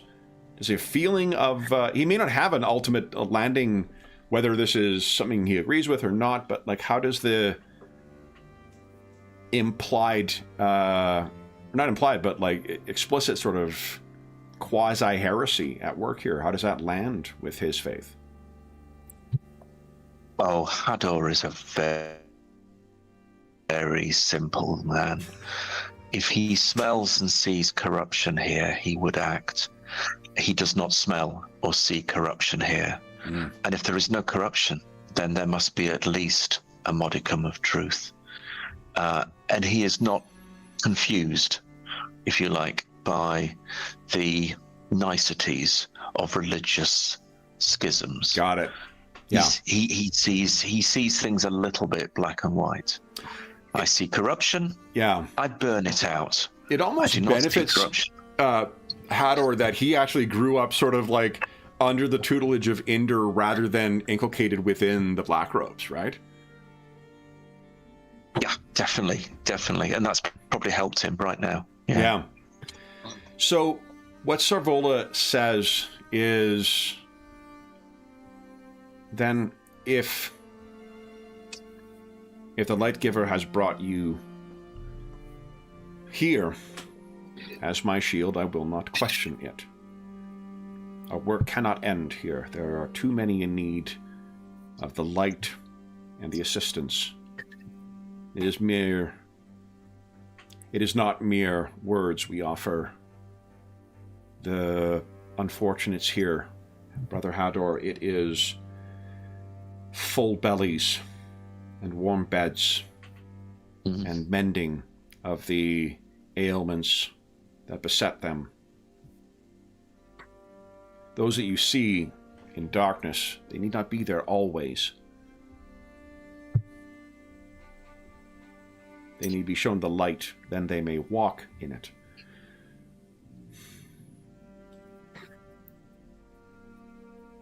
What would you propose I do then? I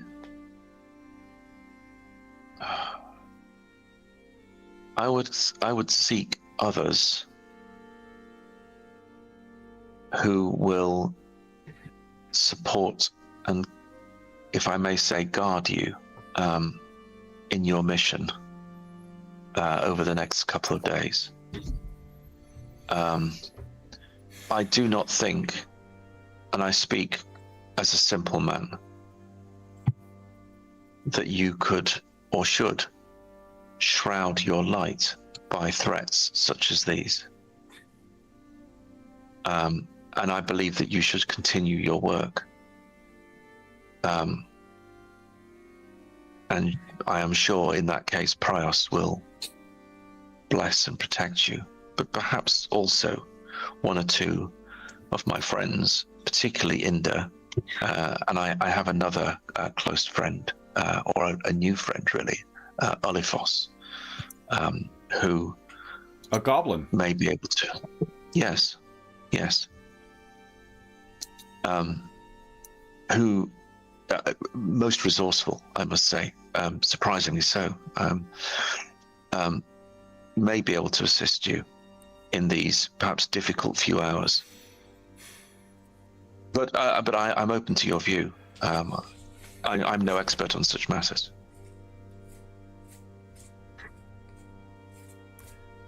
The Light Giver has brought our paths together. I have my role to play, and I believe you have yours.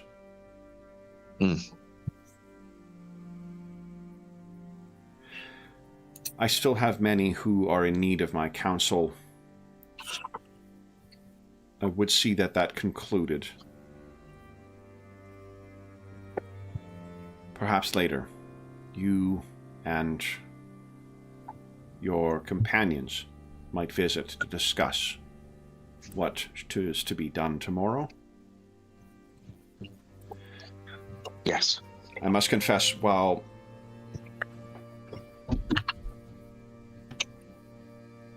the mission operates at the pleasure of the mayor, I am aware that it is at the reluctance of those in the church. The First Father, I hear, does not approve of my beliefs nor the spreading of them. He would have a singular voice, a theocracy.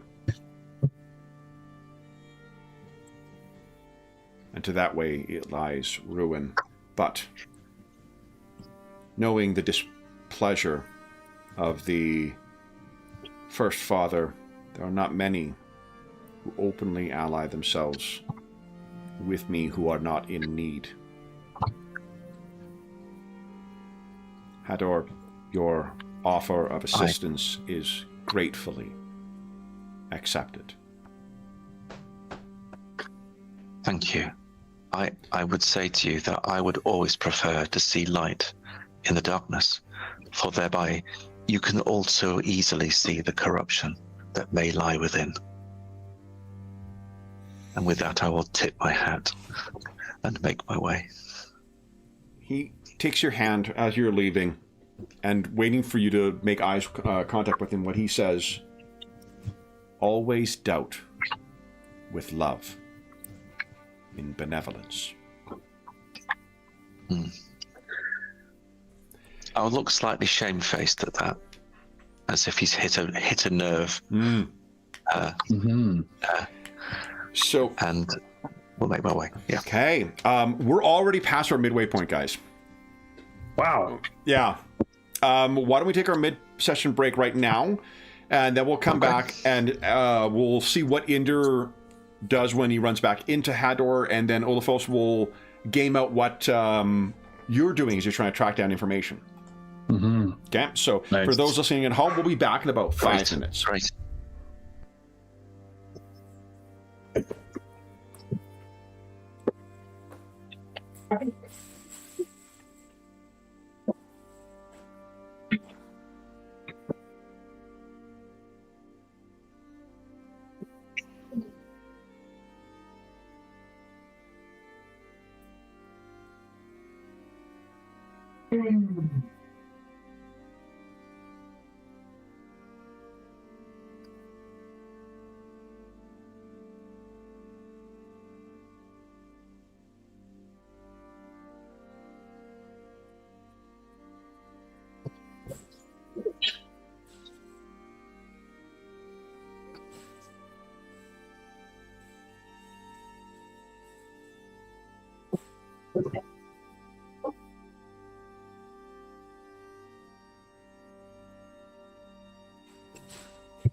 Okay.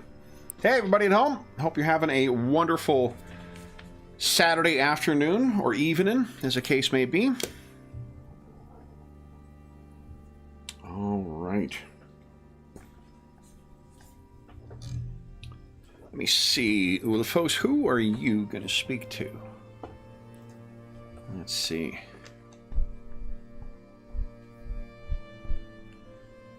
All right.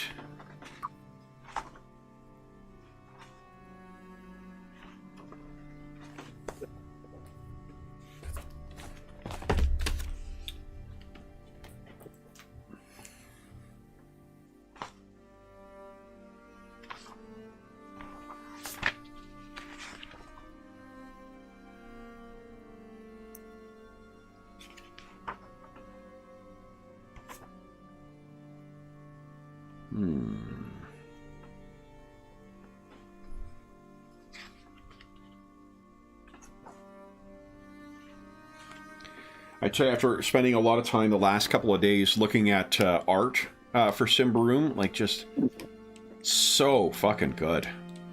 It's there's lots of good art. It's such a unique looking setting. Like it really has a sense of place and coherence as a single setting. Yeah. Totally. All right, so we're all back. Let's start with Ulafos. You've spent a great deal of time in this session waiting for a cart that was never going to come. So, what are you thinking, Ulafos? Remember, each of you guys have a trait you can access too, right? That there's like a contact for some of you. I don't remember what Ulafos... Actually, I've got your character sheet right in front of me. Ulafos. What do you have? I mean, I have survival instinct. Mm-hmm. I'm a pariah, which doesn't help me for, like, non-goblins, that's for sure. No, but speaking among the goblins, though, you get 2 chances to succeed then. Oh, cool. So, why... No. What are you thinking? Well, I looked up, I think that either the elixir of life or possibly poison would be some alchemical tools that might be purchased in bulk if you were planning some kind of a raid or you may want to poison people, but the elixir of life gives you like this sort of regenerative ability for a short period of time, and so if you were to load up on those might keep you alive in a raid. Okay. So I'm gonna see if any goblins. I'm gonna look around. He's gonna search to see if any goblins had been purchasing any of those items in bulk. Sure. Are you... I think you're using... Are you trying to find the answer as the primary thing, and then secondarily worried about having other people hear about you doing this, or are you, which I think would be cunning, or are you trying to explore this stuff and find answers while also avoiding getting yourself being too conspicuous while you're doing so? Because if it is people among the goblin community who are doing this and you're being quite noisy about it, you may want to be discreet. about that. So I could see discreet or I could see cunning. I think your cunning is better, so you got a better chance to succeed if you just go with that. Yeah, and he may not be bright enough to think to protect himself, and might just be, Yeah. thinking, "Oh, I'm just going to ask some questions. I'm curious here. I'm." Did you and So, Inder I'm talk gonna about go cunning. where? Sorry, did you and Inder talk about where you're going to meet up afterwards? Yeah, I'm assuming since the you characters left. would we Yeah. kind of as players we just rush through it. But where do you guys think? Were you telling the Ulafos to meet you at the mission as well, or back at Either where that you or guys back were at the staying? salon. Either one. Okay. I mean, someplace we'd already been, or a well-known. You could pick it. I mean, I'm. What are you thinking, Ulafos? Given that it's evening, I think like either where you're staying for the evening at the barracks would be a place, Yeah. or the mission. Yeah, that Barracks. works. Yeah, the There you barracks go. is good. Okay. Yeah. So you Because now that I'm staying, I need somewhere to stay. So Yeah. Oh, did they not offer that? Uh-oh. you'll have to let me sleep on the floor of your room, Indoor, for this. There's room under the cot. It's perfect for. I have a dirty old blanket just for the. In our Spars of Yes. Paradar campaign, we had a box for the Yasaki when he was sleeping over. They got him a box.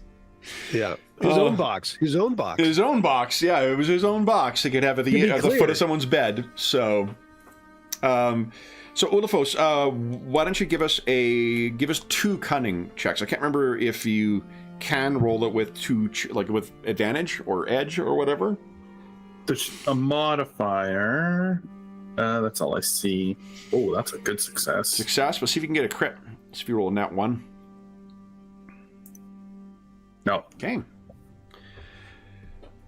So spending an hour or so going around and asking or speaking to some folks, what you do find is that let me just check something on my GM screen here.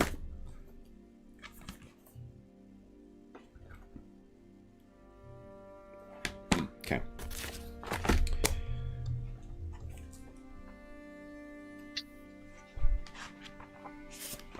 There are a small group of 5 goblins that have recently, like as in within the last couple of hours, made purchase of a bunch of effectively incendiary things to create basically alchemical firebombs. And they're all led by a goblin named Tulga, a female. Oogla.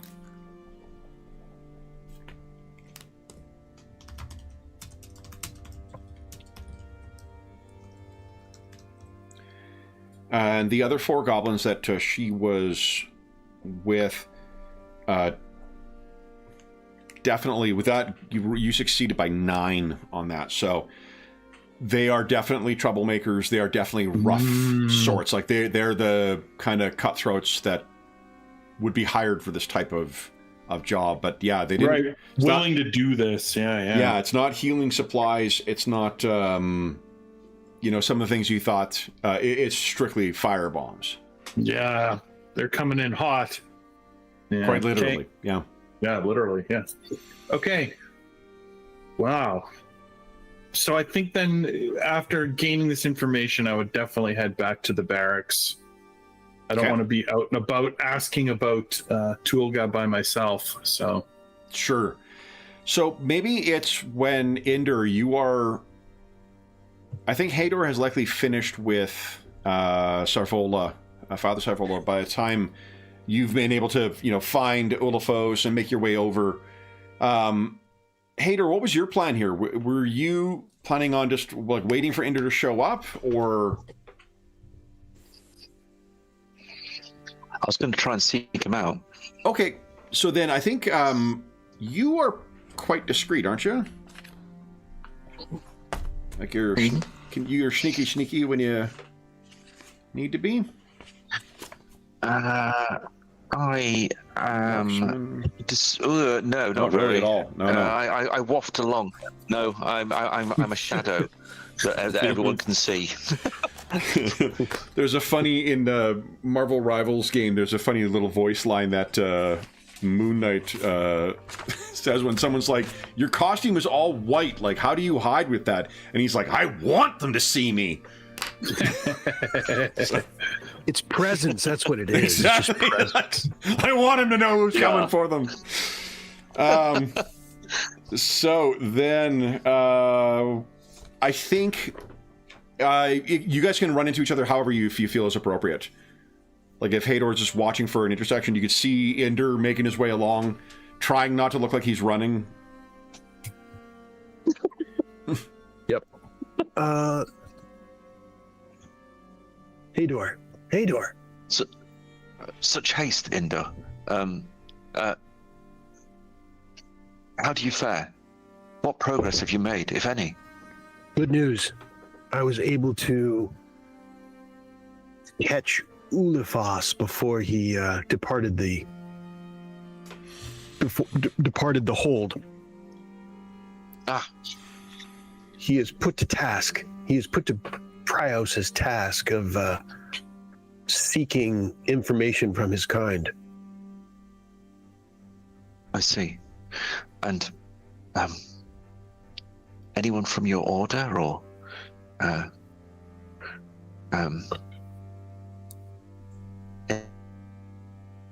any of your order? Have you managed to meet? It's very late of the hour. It is. I may. Did I have any? I mean, do I think, Kevin, that that Ordelia, does she have any nightlife at all? I mean, do I think she's probably knitting at home, or do I think she's probably This time of night, she's probably going to be getting ready for bed, if not in bed.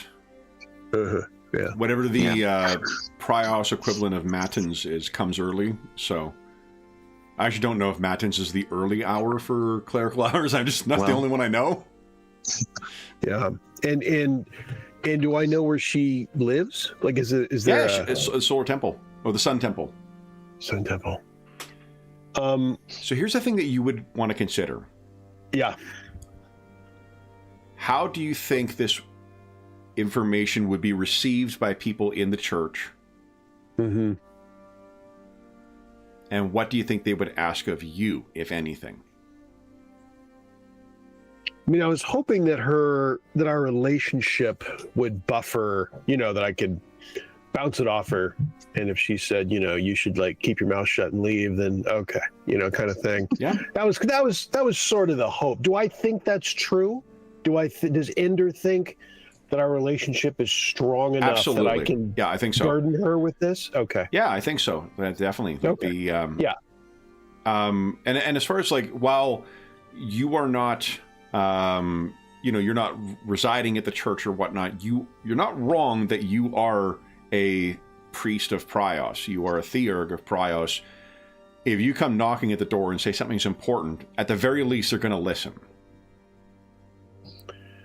Yeah, I'm gonna burden her with it.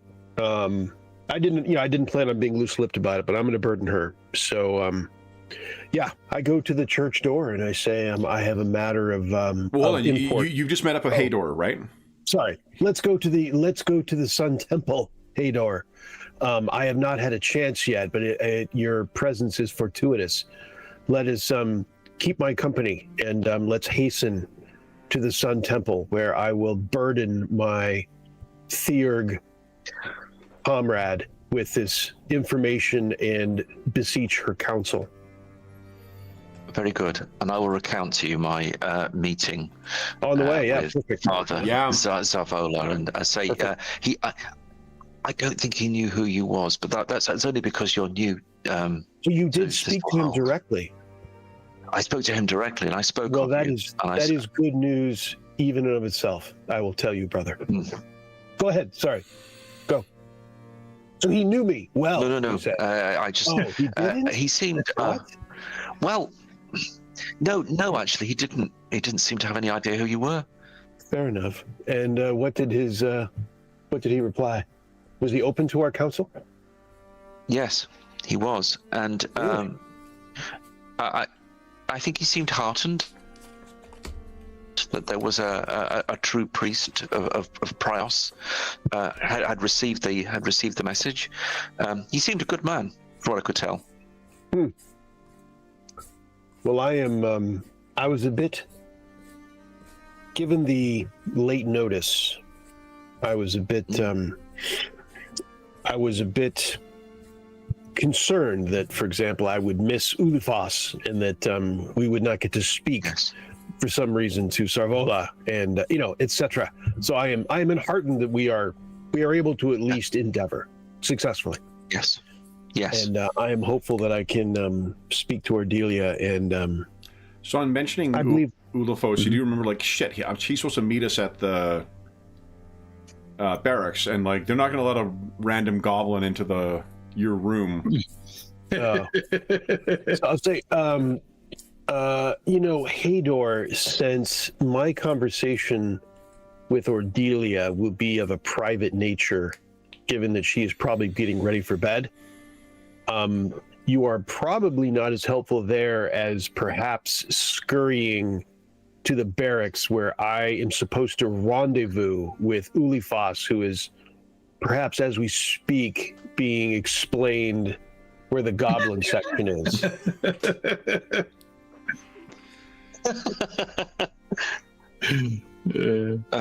Would you wish me to do that? If you would, you can Yes. be an assist to him, and if you wish to come to, I don't think it's really necessary for you to come to the Sun Temple. It's up to you. After that, I could probably just see you there, and I will return there.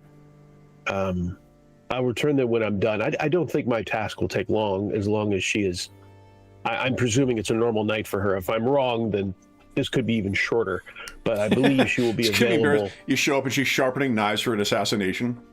Yeah. This is.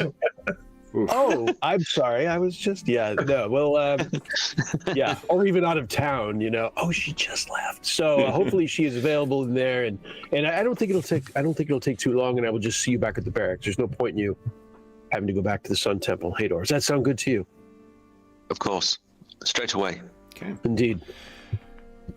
So you make your way to the Sun Temple, and I think just because I thought it was neat, I found it. I don't think there's anything secret on the map here.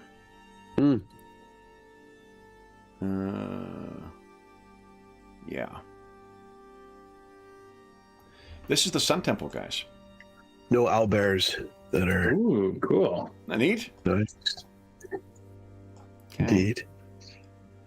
Nice. So, Yeah, Prios, baby. Prios got, he's got digs. I mean, it's monotheism thing. has its benefits. Absolutely. Come on. So you you're at the gates, you are greeted. Let's have you give us, there is I can't remember if it's persuasion you need to roll when you're accessing a contact. I think it might be. Yeah. Yeah, roll persuasive. Yeah, it's a trait. Yeah. Indeed. So give us a persuasive check, please. Okay. I think... no modifier? No modifier. Like, this is going to be a fail-forward situation, so it's just going to be whether... That looks like it is a crit fail. I got a reroll, though, do I not? No, that Ulafos does because he's otherwise suffers a reroll. I thought we had one per session or something. I'm wrong. Am I wrong? Oh, no, yeah. One per Oh, session. yes, you do. Yeah, the one per session. Yeah. Yes, absolutely. Look at the GM just trying to cut me down. Like No, I thought you were asking in relation to the trait. Yeah, yes, you do have one reroll per session. Well, you got to keep an eye on this guy. All right, let's see. One more time. Come on now. Come on. There we go. Nice. Better.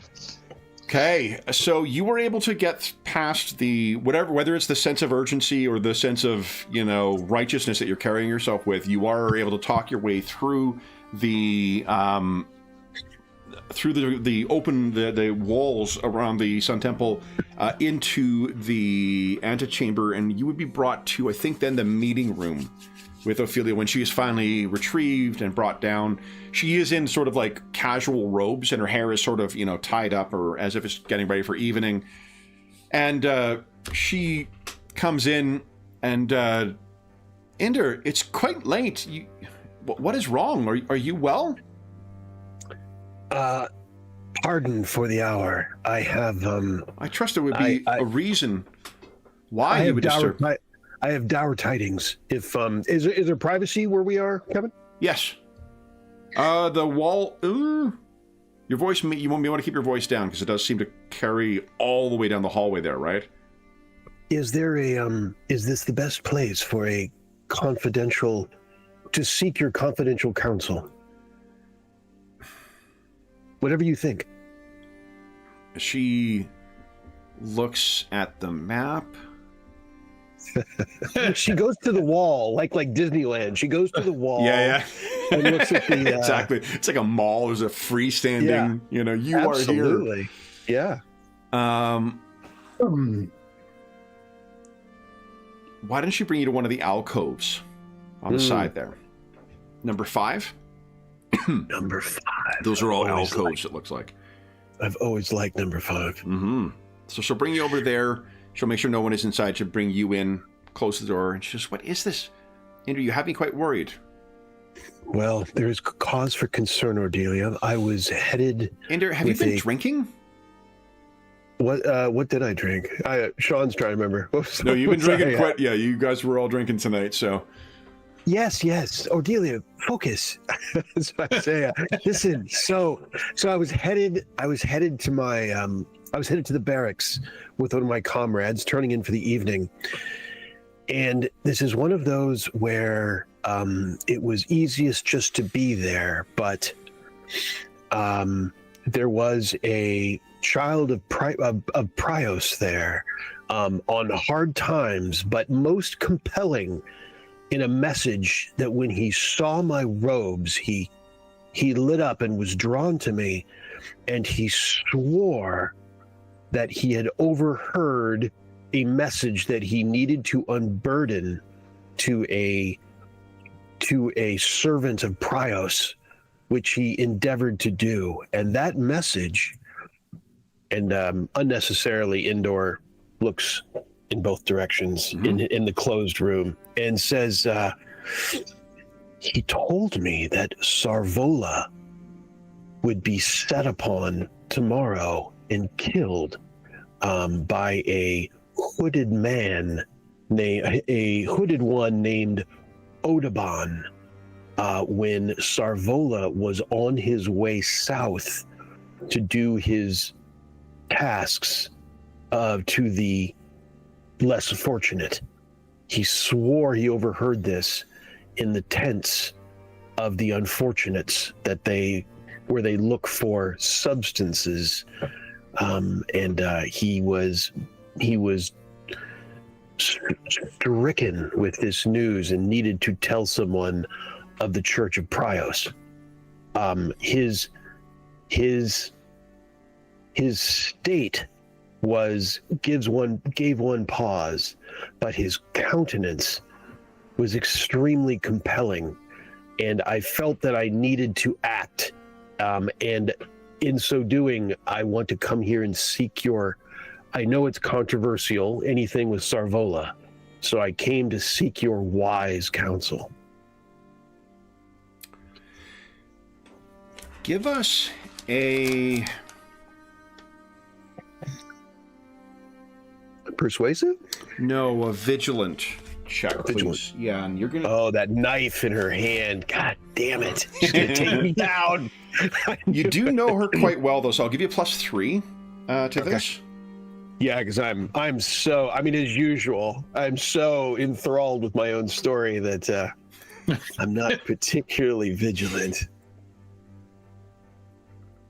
Oh, it's so close! Oh boy, the near miss. So she is. I mean, what I will tell you is that she's quiet for a time after you speak about this, And it's tough to judge whether she's... It's tough to judge what she's, what her reaction is here. Mm. And she says, Inder, why did you come to me with this information? I came to you because I knew that anything with Sarvola is a controversy, and I apologize for burdening you with such a poignant and controversial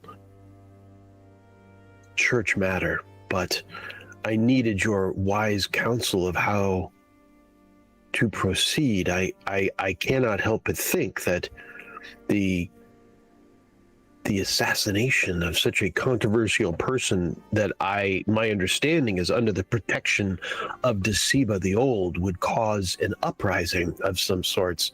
Maybe you feel differently, but I thought I would run it by you to see that is there not something we should do? No? My old friend, let us not parse words. Sarvola is a heretic.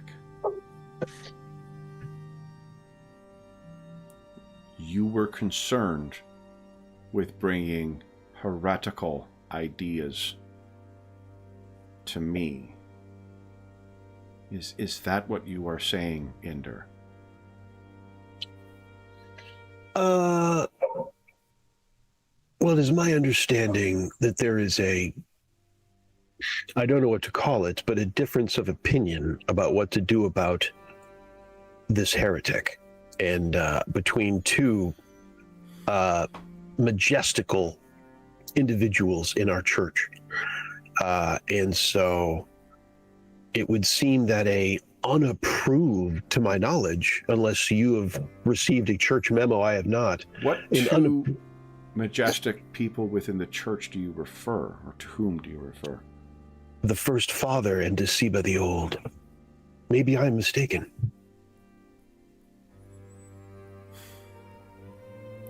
You are new across the Titans, Inder, but you have a measure of things well here.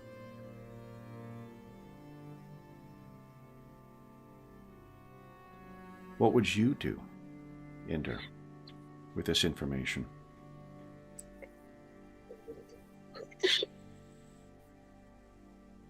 Given its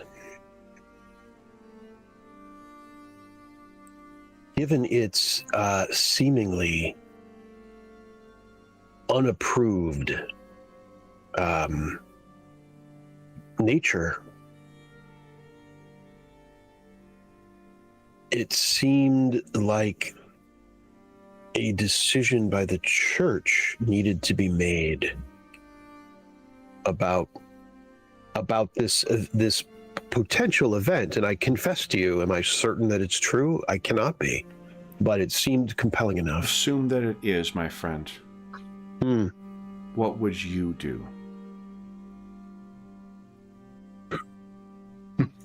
I would not have some seemingly random assassination occur without the church's authority. But if the church backed such an act, that would be acceptable to you. I mean, if the First Father had issued I'm not sure what the correct, an edict, certainly I would not cross just a by guy. Just a big guy. Just a guy. I'd probably mispronounce it. You've been across the Titans. In my emotional state. Yeah.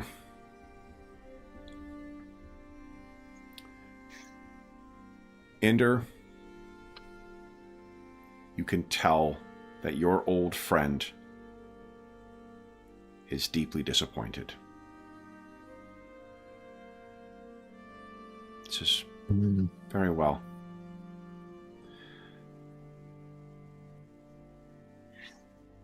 I will inform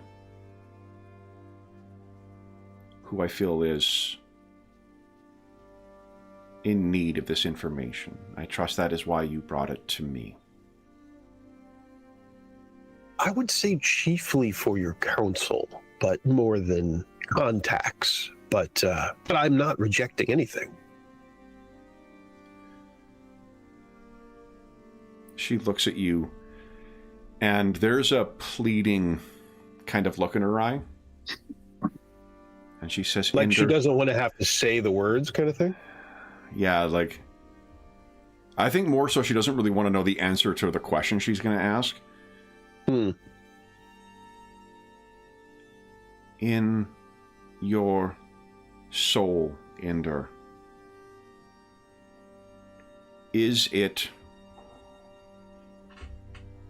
a higher priority to have the approval of the First Father,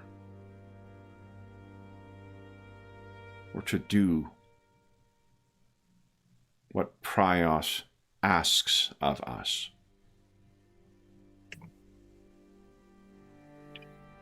And doctrinally, she's well over the line right now. She's not heretic territory, but like this is... Yeah. There's a right answer. As far as doctrine goes, there's a right answer to that. She sounds like Sarvola a little bit here. I say, well, isn't the task to determine Prios's will, and do we not look to the church for guidance in this for this? I'm not sure. You ask me a question. I think it's more of a task than a destination. I mean, you can see as you're continuing to answer, her shoulders slump. And she says, very well. What would you like to be done about tomorrow's event? I would return the question to you, since I came for your counsel. Do you have? So you would have the assassination not occur. I think. And I look at her questioningly. Am I wrong? You can tell me if I'm wrong.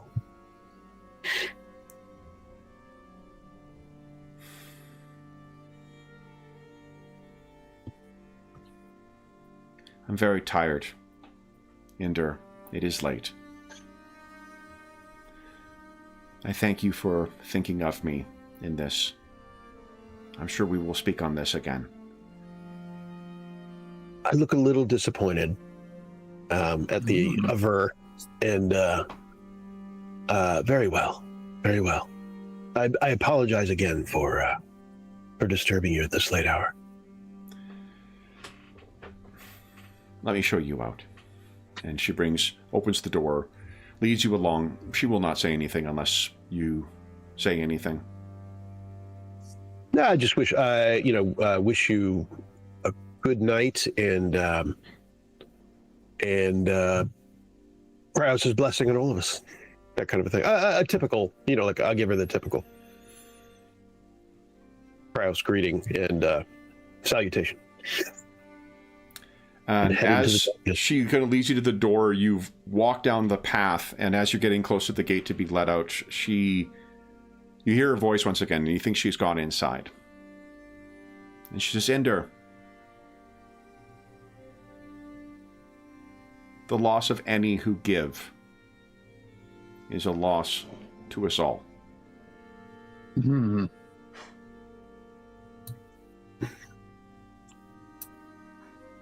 The sun be upon you. And she'll head back inside. Oh, her dog is up now. Huh.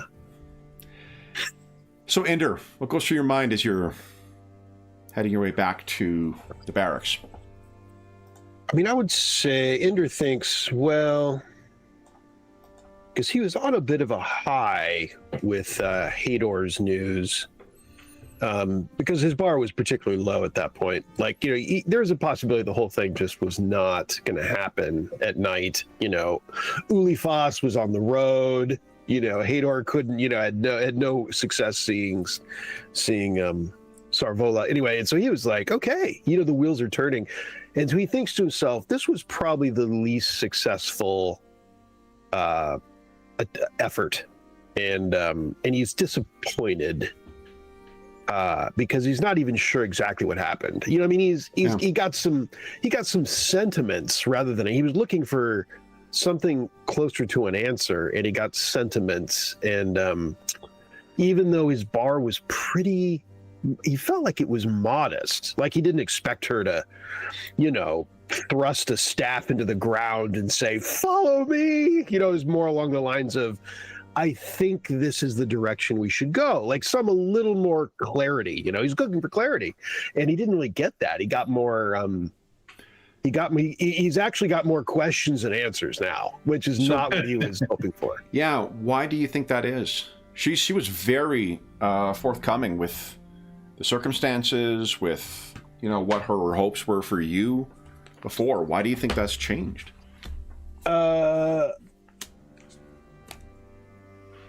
Well, I mean, I will say the low-hanging fruit is that, first of all, the overhanging, the top-down is still very strong, and that is Sarvola is a controversy. Is just a controversy with a capital C, and with I presumably without Deceba's protection would have already been struck down probably, or exiled or something to this extent. So it's just a capital controversy, and I brought this right to her door. So there you go. Like that's looming in any case.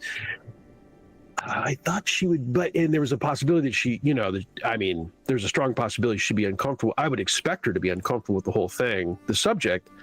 I was surprised. I was just hoping for more clarity, and she seemed to take a little more.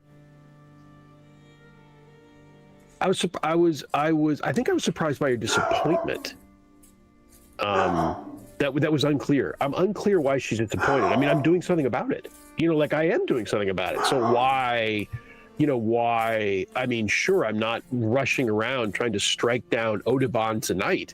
But besides that, I thought I was doing good, So I think he's a little stricken that she's not, that she was so... So you come back to find Hador and Olafos in their quarters in the barracks. Yeah. Their room that you're staying in. Not a very fancy kind of thing. Ender, tell me if I got this wrong, strikes me as the type to talk off his feelings. Is that correct? Yeah, he's in his head, for sure. He arrives in his head. Yeah, so you guys can feel free to talk through what Ender's experience with Ordelia was. So what do you say, Ender? He looks constricted. When he arrives, he's conflicted. He's not happy. You can see it on the expression on his mask. Well, mannerisms. I guess we have to go with mannerisms here, and the shape of his mouth, as you can kind of make it out in the hole of the mask. It's kind of like Muppet animations where you have to make up for body movement because you can't really do a lot of facial expressions. So. Yep.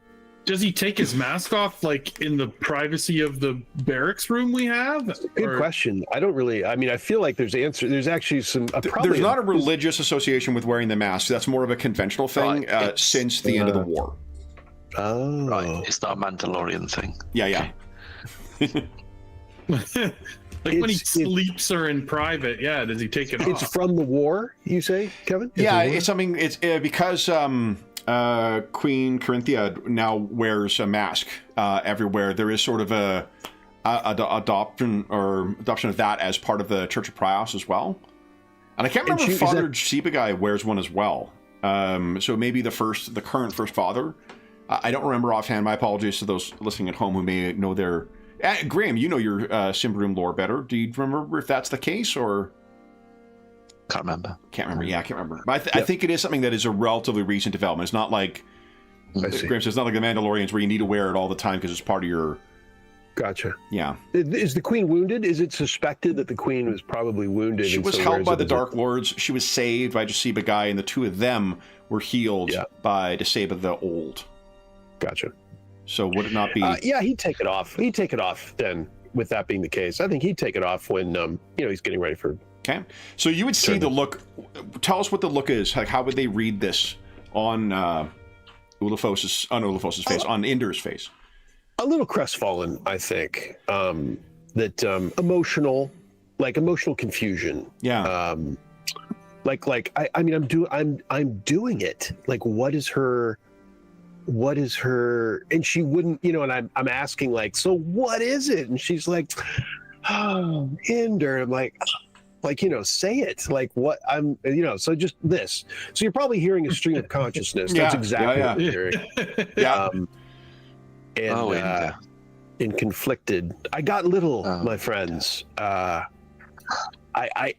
cannot say I have any more knowledge or resolve than when I went. The only thing I can tell you is that she was disappointed in me, and she said she would. I'm even a little concerned now when she said she was going to tell those who should hear it. I have little to no idea to what purpose, which surprises me. Like, whether I agreed with it or not, let's just say I disagreed with her purpose, I would still know what her purpose was as she told someone. And I cannot tell you what her purpose is in telling anyone at the church. Would you say possibly it was all doctrinally a bit of a mess? Oh, well, that goes without saying. I mean, that's a starting point. But I would say, I guess maybe I'm inadvertently withholding a bit, in the sense that Ardelia seemed sympathetic to Sarvola. Sympathetic in the sense that she certainly was not. She was not eager. She showed no eagerness to his demise. And are you sure about that, Inder? Well, that was my best read. I mean, she wasn't really hiding her emotions, but she was certainly keeping any direct advice under her hat, which was disappointing. That's what I was there for, and so that was a bit disappointing. And she was disappointed by my actions, which was puzzling. So you don't know if we should be stopping this assassination or not? Well, I'm almost again, in that regard, I guess that's the aspect where I really came away with nothing more than I arrived with, more questions than answers. She thinks we should I came away with the feeling that she thinks we should stop it, and that's my best read. I'm not saying she said it, which is problematic, but she said, you'll need to perhaps keep this to yourself, because the way she put it edged into controversy. But she said, that's true. Where are we? I'll keep my voice low. We're probably not in your room spot. In the barracks. In a room. Yeah, I'll keep my voice low just in case. And I'll say, she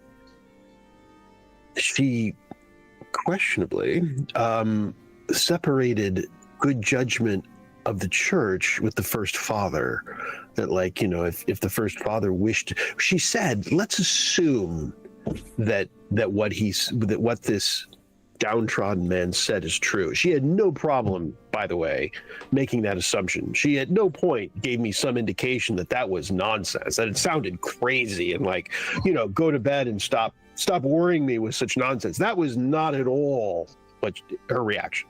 She had no problem believing it was true. That's the impression I got. She didn't struggle with that in the slightest, and said, let's assume it's true.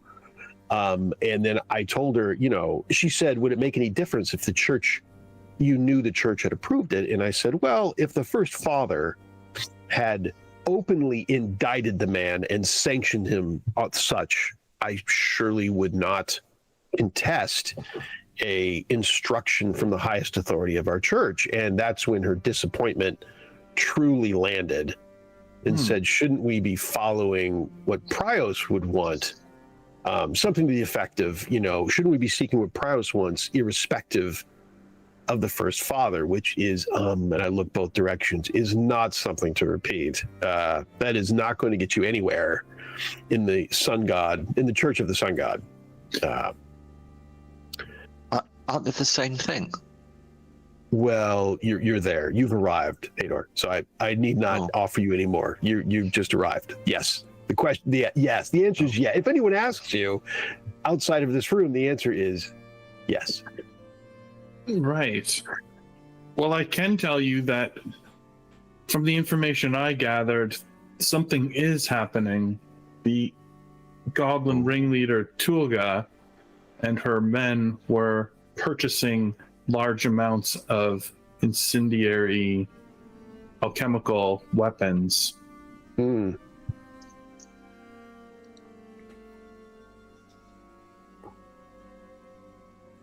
So I mean, I think our information, and you said, Hador, just as that Sarvola was not privy, first of all, to what you brought him, right? No. But he was welcoming of any assistance. Yes. Yeah. Well, I think we come away with, I mean, at the end of the day, it was still a downtrodden, in effect, raving in an alley. So I think we have helped ourselves by solidifying the information we got, the veracity of the information, which doesn't hurt, given its source and his state. And we have contributed to confirming who's going to do it. Ulifas, with your information. Now, what do we do about it remains on the table.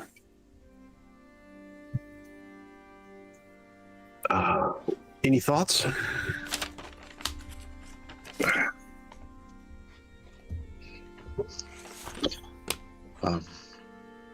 Well, I mean, I suggested to him that he should continue with his work. I don't know if that was wise, but it seems to me that whether it is heretical or not, he does serve, or he believes he serves, a higher purpose, which I suspected he would want to continue with.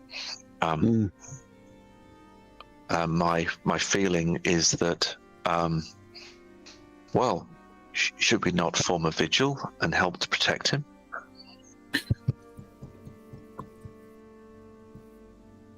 Right. Or indeed get others, hire others, he said, looking at his meager purse, to help us do this.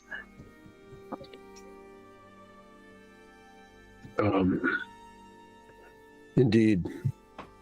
It'd be nice to avoid, given that we do have, on the one hand, the notice was a bit last minute.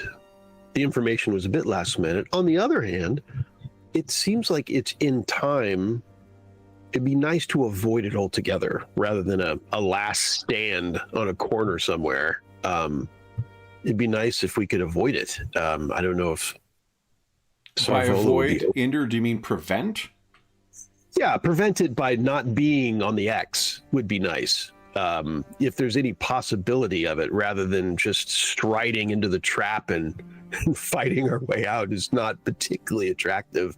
If it could be avoided. I mean, I understand that, yes, certainly the notion of hiring more than us, if we're really going to fight our way out of the trap, that doesn't sound particularly attractive. Right. Any chance of avoiding the trap would be nice. If there's taking another route. I mean, I'm just, anything that would not just stride right up to the sword point would be welcome. But if Sarvola is open to that.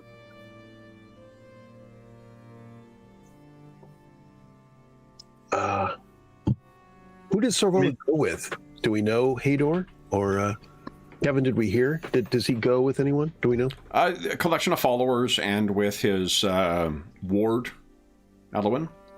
Oh, yeah. Mm-hmm. He would have to bring a contingent of warriors or protectors to avoid this.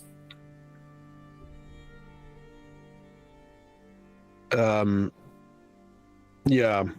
Or I was just, yeah. If he delayed it, I mean, I assume, perhaps we just delay the inevitable. You know, even if we convinced him to put it off for a day or what have you, something along those lines, it may not be useful. I'm just brainstorming to see if there's anything short of making a last stand somewhere.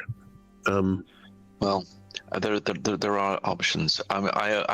We have but a few thalers between us, and so the prospect of being able to hire such warriors seems unlikely, at least as far as I can think. There is the option that he changes his route. Right. He changes, that we change the nature of what he had planned. Yep. Even insofar as what he has planned is actually known by his assassin. Perhaps his route is predictable. We change the route. Yep. Outside of that, I have some skill, as you know, with the bow. That may not be enough, and I do not know what skills he has. A noble, and now a priest. Yeah. But a man of peace, and a man, I suspect, not of violence. I suspect. Yeah. So, and no disrespect meant, Inda, but there is something about theology that finds a way, I find. Well, you can say Hador as well, that you didn't see any armed guards among the people at the mission house. It was all very open, wasn't it? Yeah. I'm not surprised, unfortunately, in this case. I was not suggesting that we would hire the guards. Yeah. He would.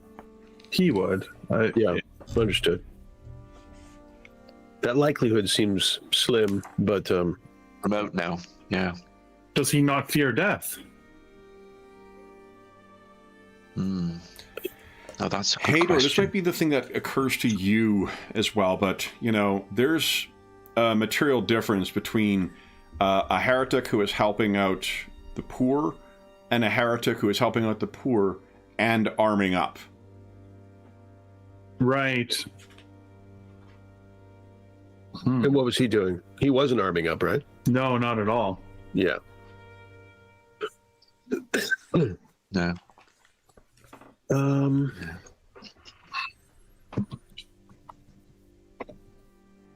unfortunately, due to the controversy he represents, it tends to cut off our ability to. It would seemingly cut off our ability to convince others to help, with money not being the central motivation. I mean, I know one thing that it's I'm sure just a coincidence that faith in Prios and money seem often to go together so incredibly well and so expensively. Did you perhaps go to the right person? I wonder. I mean, I'm not familiar with the tortuous nature, perhaps, of church politics. I'm glad to say. I'm so glad I wasn't with you. But you say he has a protector or a... Yeah, that was on the list, actually. A beneficiary, or one who at least tacitly seems to approve. To see by the old, I mean, at this point, I don't know whether that person would... Yeah, it's worth a try. Or, I mean, It's late. That had come up... Well, yeah. I mean, either that or at dawn, something like that, and seeing what the possibilities of... I'm not sure you have time to do that. It's got to be past midnight by the time this is all happened. With all the places you guys have gone and things you've done, it's got to be well past midnight at this point. So you could try and see at dawn, of course, but at dawn is also when he sets out. I mean, maybe he can be delayed. We could try to say that's not crazy. Like we're not saying weeks. Or even a message. That as the propitiations that are undertaken by your temple and order in the very rising of the dawn, as Prios returns once more to shine light upon those that may be corrupted, but perhaps an urgent message to those that may be able to help, to express the fact that we are underway. I don't know. That helps? Yeah. I don't know. At the very least, a message. Yeah. What response do you think you're going to get? I mean, the issue is actually, I think, getting it to her. I don't know. I mean, this whole thing is controversial, so you can't be certain, I think, what's going to happen. I wasn't certain what would happen with Ordelia, much less, a figure like Deceba, who, I've never met, don't know, etc. and so on. But it's a matter of endeavoring to do what you can, and the rest is in Prios's hands to a certain extent, I think. Yes, that one. Yes. But Prios expects us to endeavor, and at least a message. I mean, probably, very possibly, no response. I think the most likely is no response, but getting it to her, she's going to do what she's going to do, which could be nothing. And if he is willing to head out into a known trap, is there any chance that he is attempting to make a martyr of himself on purpose? I don't know. What was your feeling, Hador? Is that a thing that someone like him would do? That's a really good way of seeing it. That's interesting. I did not get that impression when I saw him. Well, you said you did convey to him there was danger, and he still plans to go.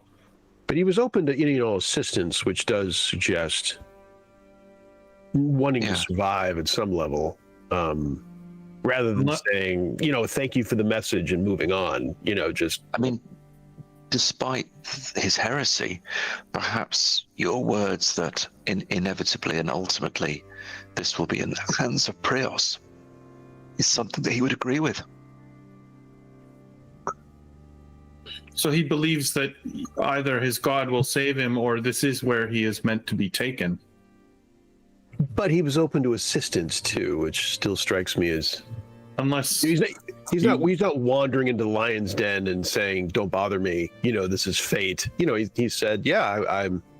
Imagine you're in his position, and it is a witch hunter who comes who would be one of the strongest opponents of your perspective, arrives, tells you that your life is in danger, but then tells you that they will try and stop that. I think it'd be hard if you're already predisposed to see the hand of your God in whatever you're doing, to not see that, okay, I've been warned, and Prios will protect me. Yeah. Right. In the same way that Hador would be ill-equipped to do much of what Father Sarvola's role is in the community, Sarvola would be ill-equipped to do what Hador does. I have to say, I do wonder if my desire to become a witch hunter general may now be slightly curtailed by the events that may be undertaken tomorrow. No less than my ascension to Prios glory. The one thing that could be said of this, Inder, you are a priest of Prios, obviously, but you are not a functionary within the temple proper or the church structure proper. You've not politicked your way in. So whatever you do is an action of you, not the church. You, as an individual, are a theurg, but you would not be acting any more than what Hador would be in the official capacity as a representative of, quote-unquote, the church.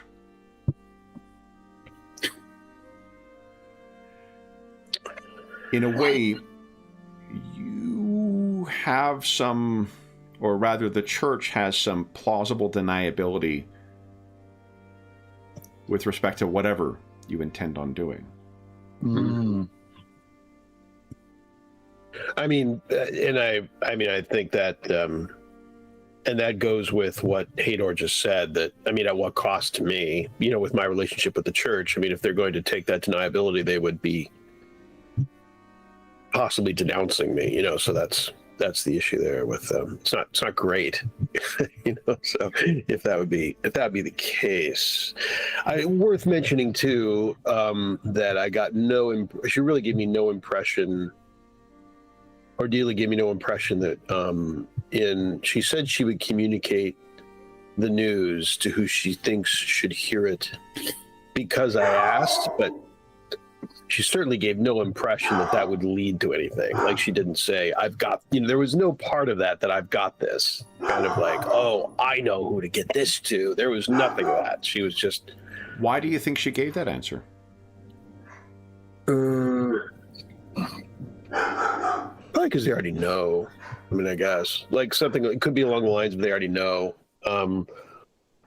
Or they're not going to do anything about it was probably the overriding message. That's because they already know, or they're not going to stop that. They're not going to be close to stopping that the Sun Church here in whatever the First Father's opinion about it would be, back in whatever that town is, whatever that area of wherever the actual, there's a yeah, the church is separate. Right. Headquarters. Right. Yeah. That town. That I think it's called Popeville. Yeah, exactly. Temple Wall. I have to get there sometime. Actually, this may cut short my visit to Temple Wall. But whatever the First Father's opinion would be, I think the Sun Church in Thistlehold's opinion, they're not going to do anything about this, is really what I came away with. Ironically, a little, since Ordelia seemed sympathetic. Seemed sympathetic towards, if anything, seemed sympathetic towards Sarvola. So do you think she was lying when she said she would tell who needs to know? Or is she telling you the truth?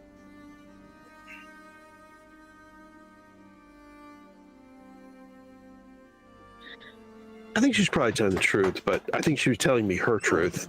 So who would she be telling them? Someone that she wants to know, not someone that I would want to know. Probably something along those lines. Who do you want to know? Like as high up as possible. I mean, I would hope that someone would. And of course, it's possible the whole thing has been paid for by the. It's not. Is it? It's not inconceivable. Is it inconceivable to me, Kevin, that the Church of Cryos in Thistlehold would have made this whole thing happen? Is that inconceivable to me? Things have changed. Go ahead, Hador.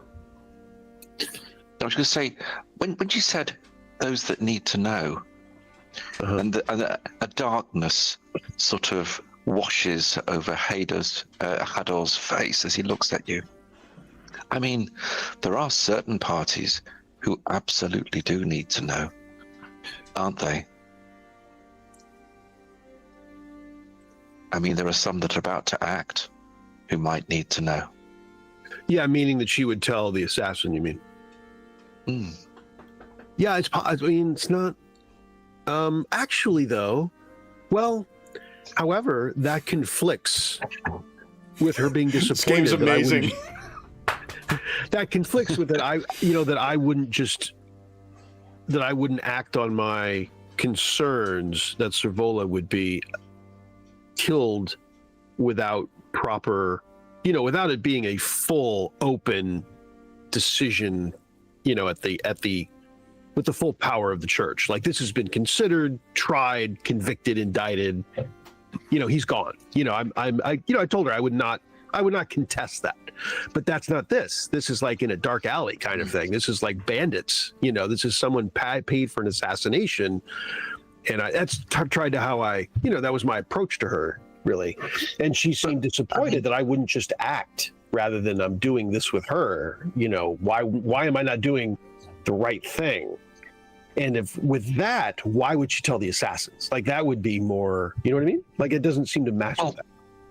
Yes, but in Inda, could not the factions and the powers within the Church of Prios be the very dark alley that you're speaking of? Meaning that the at least the church in Thistlehold caused the whole thing. That's what you're saying, right? Oh, no. I mean, I wouldn't speak against the church, obviously. In Thistlehold, at least, like this installation. I'm not saying the first father paid the price, but gave the order necessarily. But that we're just very new here, aren't we? We are. This Elfino. I've never met him. I don't believe so. That's not helpful. I don't really have a good Father Elfino. And that's the thing. You keep talking about the church I don't think I'm in helping. Thistlehold. Yeah. Is the third church in Thistlehold of one mind as far as Father Sarvola is concerned? Do I even know? I'm aware, right? Do I do? Because I'm aware that Deceba apparently, and at least Ordelia confirmed that Deceba and the First Father are of different minds about this. But I'm not, I'm putting them above. Is Deceba? I think you've conflated the First Father. The First Father Yeah. definitely does not favor. You also learned that the Father, whose name Elfino, thank you. He likewise. It was her. Remember, he's the new one here. She fades in the background, even though she's the saint, effectively here. The one time she's exerted her sort of influence has been to keep Sarvola safe. Yeah. And is she Thistle? She's Thistlehold? She's in Thistlehold as well. Okay. I didn't quite get there on that. Got it. So therefore, understood. Yeah. Will you be drawing a line across the church and choosing which side that you stand on if we protect this priest, this heretic? It's not helpful. To place oneself right in the smack dab middle of a church controversy is not a dream come true. Is it the side of the church that you wish to be on? Well, I was going there hoping for a little direction, but I didn't really get. I kind of got it, didn't get it, and I would like for it to be prevented without being in the middle, and I just can't figure out how to do that. And the best would be to prevent the fight in the first place, without it being a fight in the middle of town square-ish. So how do you do that then? Hard to say. I don't. That's kind of what we're conversing about, and we haven't, other than changing the route and convincing him to make some kind of major change to prevent the assassination of him in the first place. What do you know about the attackers? Barbarian and goblins is our information. Goblins of the type that Ulifos. Incendiaries. Burning buildings. Ne'er-do-wells, those willing to wood. take on a task like this for coin. And using explosives, right? Incendiaries. Yes. And fire. where did your mendicament-loving friend, where did he overhear this? What was it called? Did it have a name? It was the Open Tavern, near where the rent-a-tent kind of area is. So like the low of the low. So it's rabble. Ulifos, could you talk them out of it? No. Well, I'm glad you've got this, Ulifos. We can now all go to bed and rest easy that Ulifos is on the case. Yes. It's funny you phrase it that way. Remember what you guys know about that place. the open tavern is set up such that you can drink or indulge in whatever you want, then wander over and collapse in your tent. I mean, they are there. They probably are there asleep. Oh, I mean, ambush? if they were to be encouraged to drink and continued to drink, and then once they continued to drink a bit more, well, It's outside the box. perhaps they wouldn't find their way out of the open tavern in time to do anything. It's as realistic as anything I've heard, I think. And I think? have pledged. I have pledged to protect him or to try. So I'm going to be in the middle of it. I feel like you wouldn't have us proclaim that to the Ward of Witch Hunters, of the Union of No, Witch Hunting Union. no, I may just have got caught up in events. Unfortunately, although if I'm questioned, Yeah. the truth would out. Uli Foss, what do you think about the possibilities of getting them drunk? I mean, at this point, if they're intending on being assassins, remember it's past midnight right now. Do you think they're up even? Yeah, no, they're Well, I don't know. they're goblins, but Perhaps they're they're not getting their courage up. not so foolish to miss the opportunity completely. Yeah. It might be that they're looking to burn him down, get there before he leaves, and burn him in his own place of worship. Incendiary bombs. I think it'd be less controversial, I think, if he was waylaid on the road. It strikes me, since they're already using a barbarian and goblins, like they're not using a witch hunter. They're using unofficial, non-church, completely deniable, and I think that fits better with an attack on the road that's out of town, and news just travels back that Sorvola has fallen, kind of a rather than a direct frontal assault in the middle of Thistlehold, that the Watch gets involved. I mean, that would be great, actually. I mean, and strangely, now that you say it, I mean, I wish that I deeply doubt that's the case. Otherwise, okay, then our path is to the Watch. That's where we go. I mean, people tossing incendiaries. Any interest, Watch? I mean, it sounds like something you could actually get their attention with. How about a fire directly in the middle of the entire hold? Like that sounds like unpaid, a chance at unpaid assistance right there. But I'm afraid, why on earth would they do it in the middle of Thistlehold? And they're picking a day when he's traveling, but they don't actually get him when he's traveling. That doesn't seem to make sense. I'm certain they will do it on the road. Yeah, I would. Yeah. Given all the details, I think it greatly points to. Otherwise, we can put our hope in the Watch at that point, I think, to some extent. But I don't think that's the case.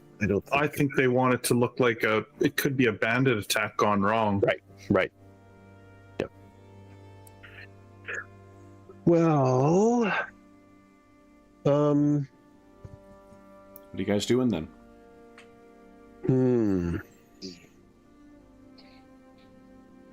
I have no desire to be involved in a bloodbath tomorrow, but I will help you where I can, friends, I guess, if you insist on going. Trying to figure out an angle. Perhaps you could be our eyes and ears. I'm just wondering if, Olifos, you could be our eyes and ears with the goblins. Find out where they're going. Perhaps trail them as they perhaps undertake whatever actions they plan to undertake. They would be too suspicious of someone attempting to join their ranks at the last minute. Here is something that Olafos, if they're asking you to go and ask around, how do you think you would go about doing that?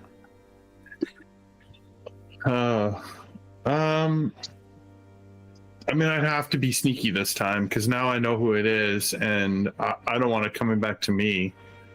So, yeah, I don't know. I guess I would. Is it often a prudent strategy when trying to find someone to start where you last knew they were.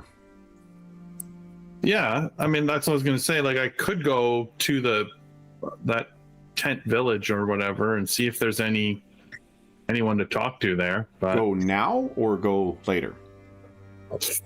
I mean, late at night is when there might be a drunk person or a drunk goblin. I mean, you guys, I don't know. Can either of you put on clothes that look less official? You could ask around without drawing suspicion. I can speak with the goblins, but the humans will not. If there are any humans with information, they will not share with me. It's hard to know who we'd even ask at this point. I am almost. Yeah.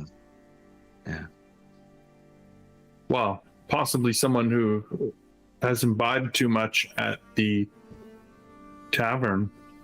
Yeah, we'd have to just go full random. I mean, it's not great, but we could if that's the. If you think that more information would help you make the decision. I mean, best, yeah. If you could go and see if there's any goblin left at the tavern. I mean, not all of them, but maybe someone's left behind. That's better to me than full random. But I can. why don't you give it a shot? Our options are pretty limited this late at night, and that's available. It's not tremendous, but it's something. It's why don't you go there and see if anyone's left behind and a little chatty. I can I'm going check. to catch a little sleep. And ready myself for tomorrow. Yeah, I might do the same. Just wake us up when you get back. Might as well make use of our time since I can't really think of a really useful thing to do at this A time. busy day tomorrow. And what if Ulafos doesn't come back? Well, then he's solved the issue. I mean, it's done. Prios has provided if he hasn't come back. I mean, Well, if there's a self-preservation component, if he's thinking of vigilance now, what happens if you run into the people you're looking for?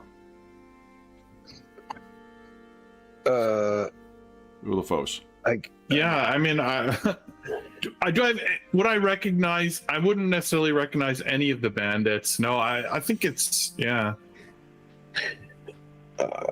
guess the other alternative. I guess we could all go and Hador and I stay out of the tent.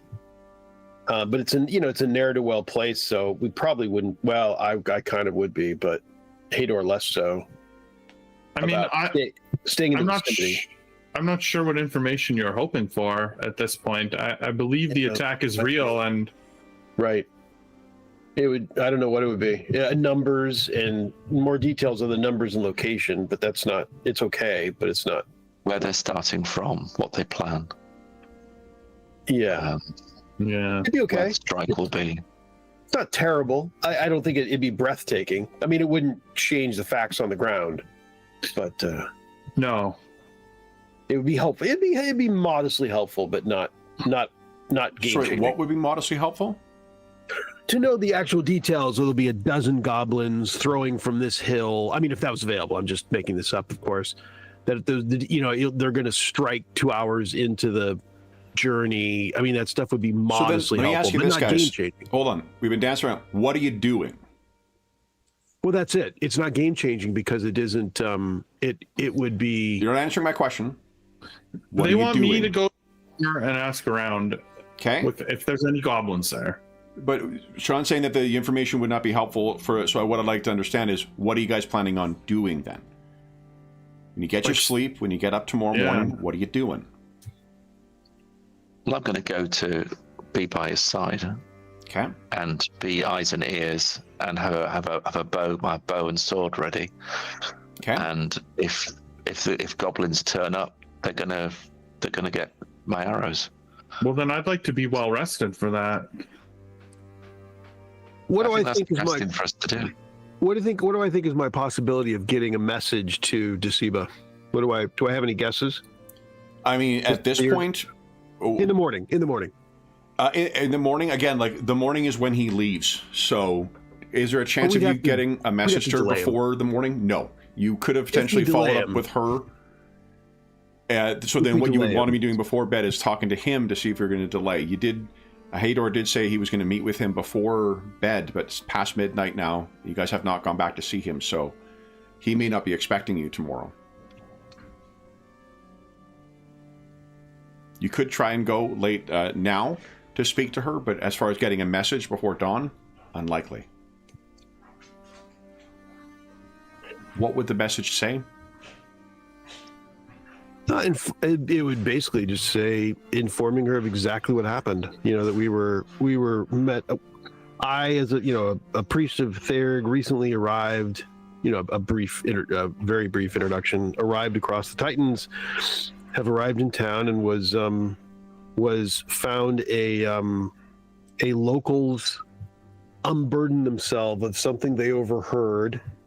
And their delivery, their conviction in this message was so compelling that let me spare you the. Hold on. Are you just going to repeat everything you told to Ordelia? I would just tell her, what I basically, I would tell her the truth and say, and that I'm aware, I believe that that this individual is under your protection, and so I thought you should know. Like that, something like that, and would like your direction if that's possible. But of course, so imagine you're her, and you get that message. All right, you're a random person out of the blue, shares this information. How do you think she's going to respond? I mean, given how first of all, I've never met her, so my complete guess. My speculation, I would think there's a possibility that she looks into it. You know, if she's really compelled that this person should not be messed with, and she gets a priest of Therg, she's not going to take it as gospel, but she might say, "What? That's strange," and call up a person that she does trust and say, "Look into this. Like, is there anything to this?" There's a possibility if that's the case. Okay. Then, what are you doing, Ulafos? Are you going to the...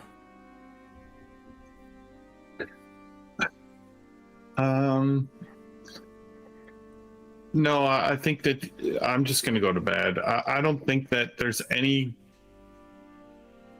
The risk is too high for him. He's not... I don't know. He's personally not very invested in this new endeavor. He's willing to help his friends if they head out to follow these guys, but to head to the place where I think that these, ne'er-do-wells are late at night by myself, no, I don't think he wants to go unless they're sort of insisting. And that is the other option, is to do nothing. Right. Hador has committed himself now, but if you're not able to, Hador sounds like he's taking a position. Yeah, but like I said, I'm okay with going with Hador, but I don't necessarily want to go to the bar after midnight by myself. It's fair enough. I think, let's see, keeping in mind, I think we should avoid saying the obvious, but still saying it. We should avoid the hopeless decision. We should avoid the seemingly hopeless course of action. So it does. I don't know about the three of our ability to fight off an ambush. Seems limited. I mean, Indor is not a warrior. Yeah, he's got a bit of hopefully he can take care of himself, but he doesn't think the three of us are a particularly good match for an in-place ambush, and so I think we go to Sarvola in the morning and discuss it with him and say, I don't think you're going to survive this. So what do you want to do? We should do that. I think that's what we should do. That's my course of action. That's my proposal. Hador? You can do that. What do you think? Do you think you can do? Does it sound fruitful? You can do that, and if he decides to continue on what he's doing, then I'll walk. Then I'll walk with him. But it's fair to ask. He may be open to alternative routes, as we discussed, and that might help us. But if he decides to continue, then you will need to decide what to do. I've decided what to do. Fair enough. So if you decide that this is your fate, for example, if we think there's like, making it up, if there's 20 goblins, there's just no way you're going to fight it off. You would prefer just to walk into it and take your fate from Prios. I was impressed by him. Okay. All right. Very good. So let's head in the morning. We'll just go in the morning and have a conversation with him. What do you, Ulifos, anything else from your quarter?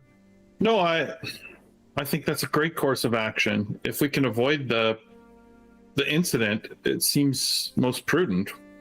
Unless he is attempting to martyr himself, I think that we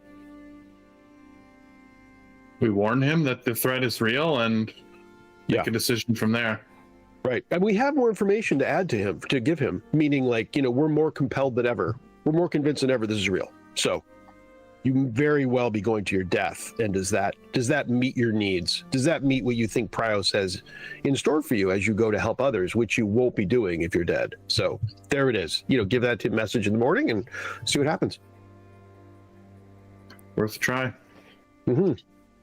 Okay. So sleep. That is our course of action. It is sleep. Yes. Okay. Please. You all have we're there before we leave. Sorry, what's that? What's that here? Just to say, we do need to ensure we are there with him before he leaves. Yeah, if he leaves too early. Everyone set an alarm. That would be pretty funny if oh, you missed him. How soundly does everyone sleep? I could roll for it. That sounds, but I don't know. No, I'm interested in what you think your character. The decisions made thus far.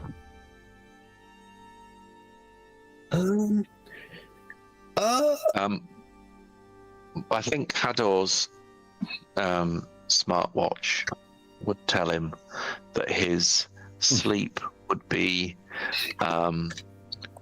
too short, that it was unrestorative, and out of 100 would score about 56. He doesn't have that watch, but that's what would have happened if he had one. Okay. What about Ulifos and Inder? Ulifos would sleep fine. I think he's, and assuming that them getting up in the room is going to wake him up, so he's not too concerned about missing the opportunity to warn the Salvador? About the Sarvola. Sarvola, yeah. And Inder? I think Inder. So I think Inder, this is his, he's a thinker. He's into the church and the structure, but his highest attribute is resolute. So I think he wants to come to a conclusion. He seeks that message, that angle, and once he's got it, I think he hits the pillow and he's out. He's gone. He's steadfast. I mean, he is nothing if not steadfast. And I think he has come to a conclusion, and that's what he saw. And that's why he's just sitting there blathering for 2 hours instead of sleeping, when he arrived. But at that point, that's what he does. He's resolute. So okay, we have our plan. That is what we are about. And he's out. I think he's out cold with dreams of Prios, hopefully. Prios. Okay. I mean, dreams of the first father, I think. But indeed, of course. So then... That's what I meant. The following morning, you guys are up. What are you guys doing? Following these two. Yeah, head to the Sarvola. Yeah, briefest of breakfast and... Okay. Yeah. Sure, I'm ready. So then you guys are... there's less people out front than you saw before, Hador.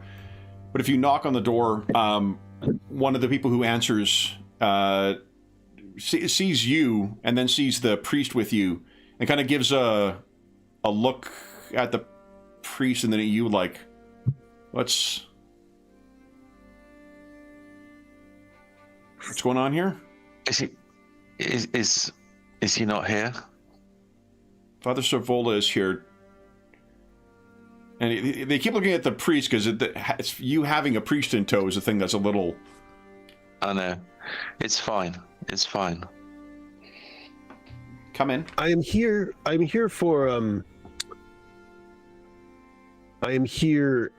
for the safekeeping of your patron, as it is Deceba's will. So if we could speak with him, it would be most helpful. They open the door and they let you in.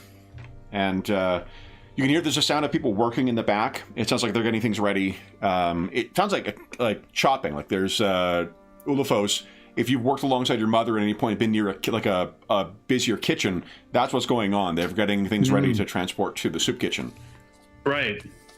And then Father Sarvola does walk out, followed shortly after with Alwyn as well. And he comes out. You can see he's cleaning his hands as if he's been doing something.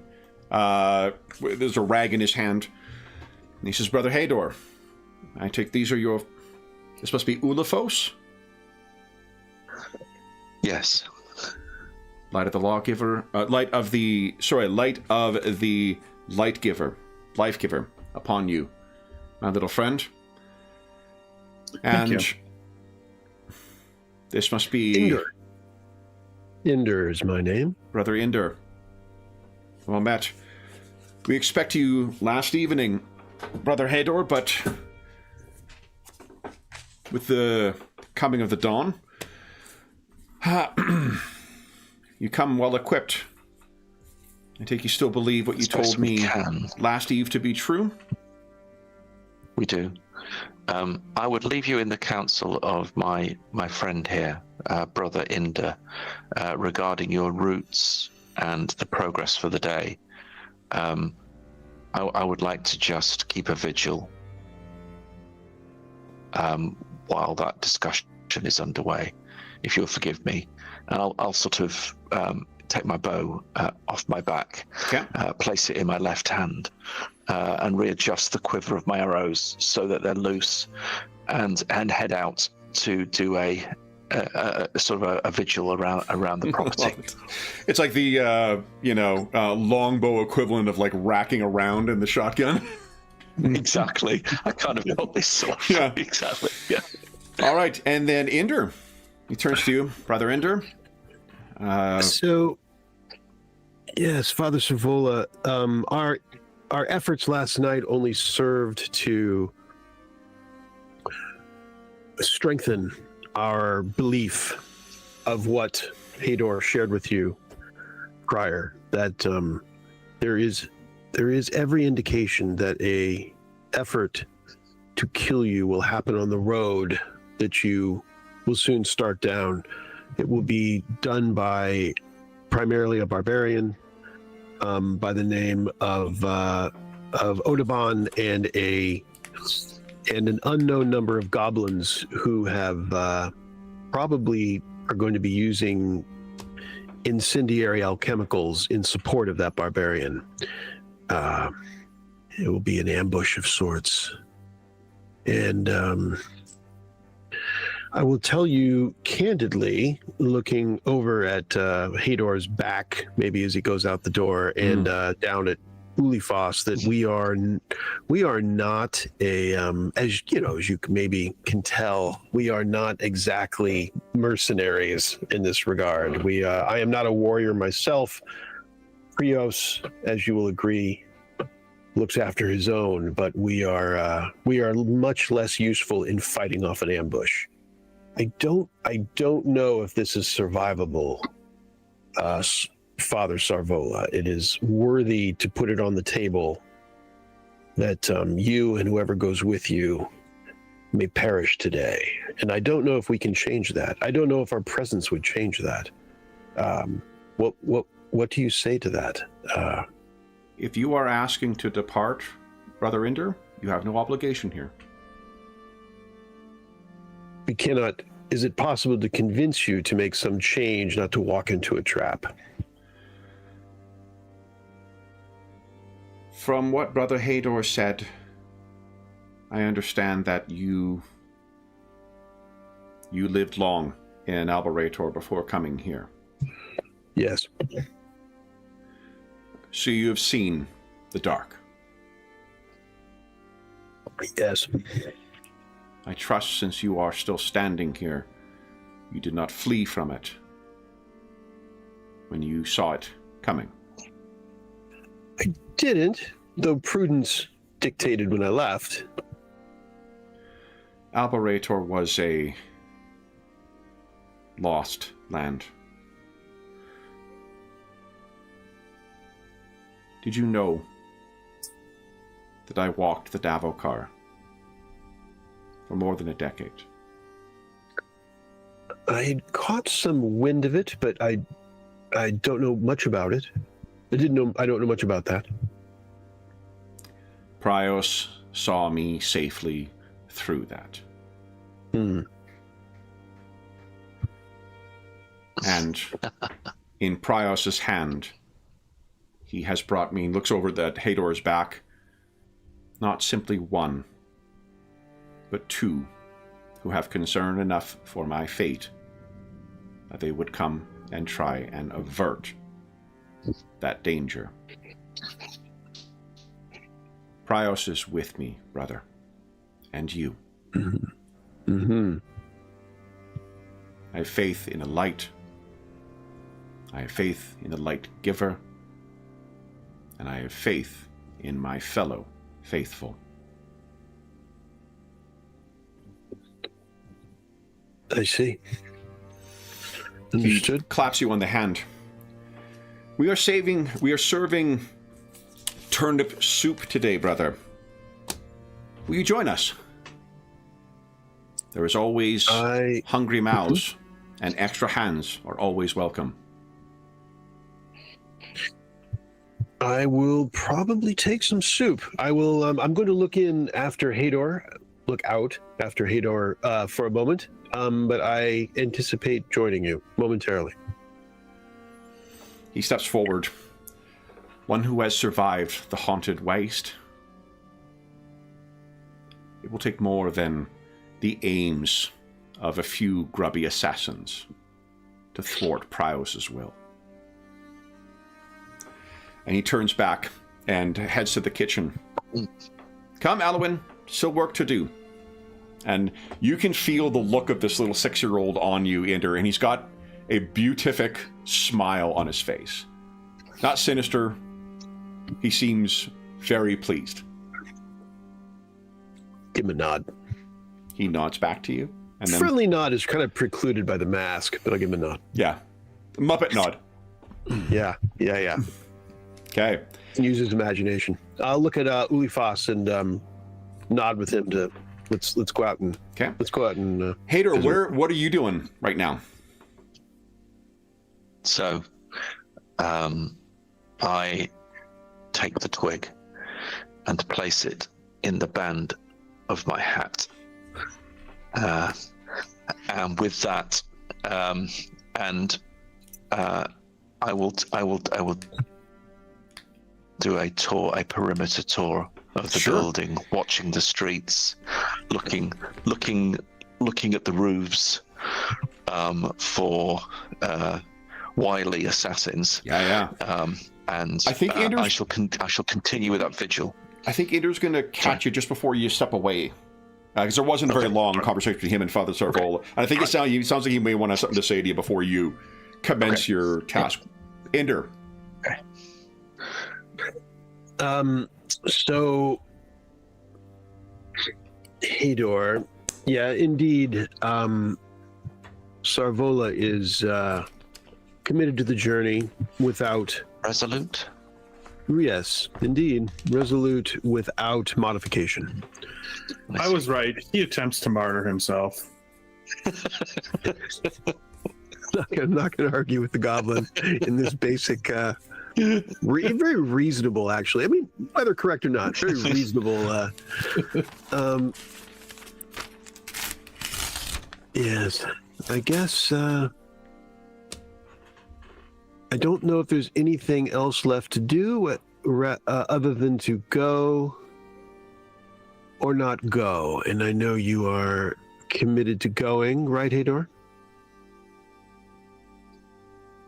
Does he say anything, or is it just a look? I would not judge you at all ill.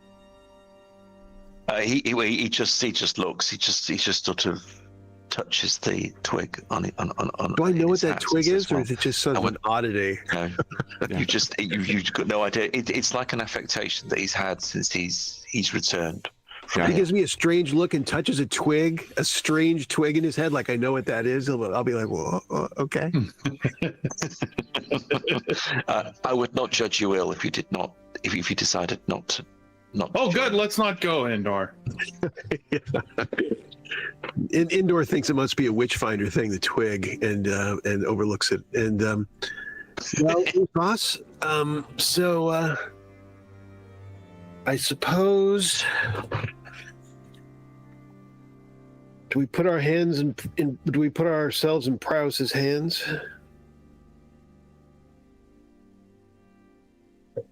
You're the one who should know that.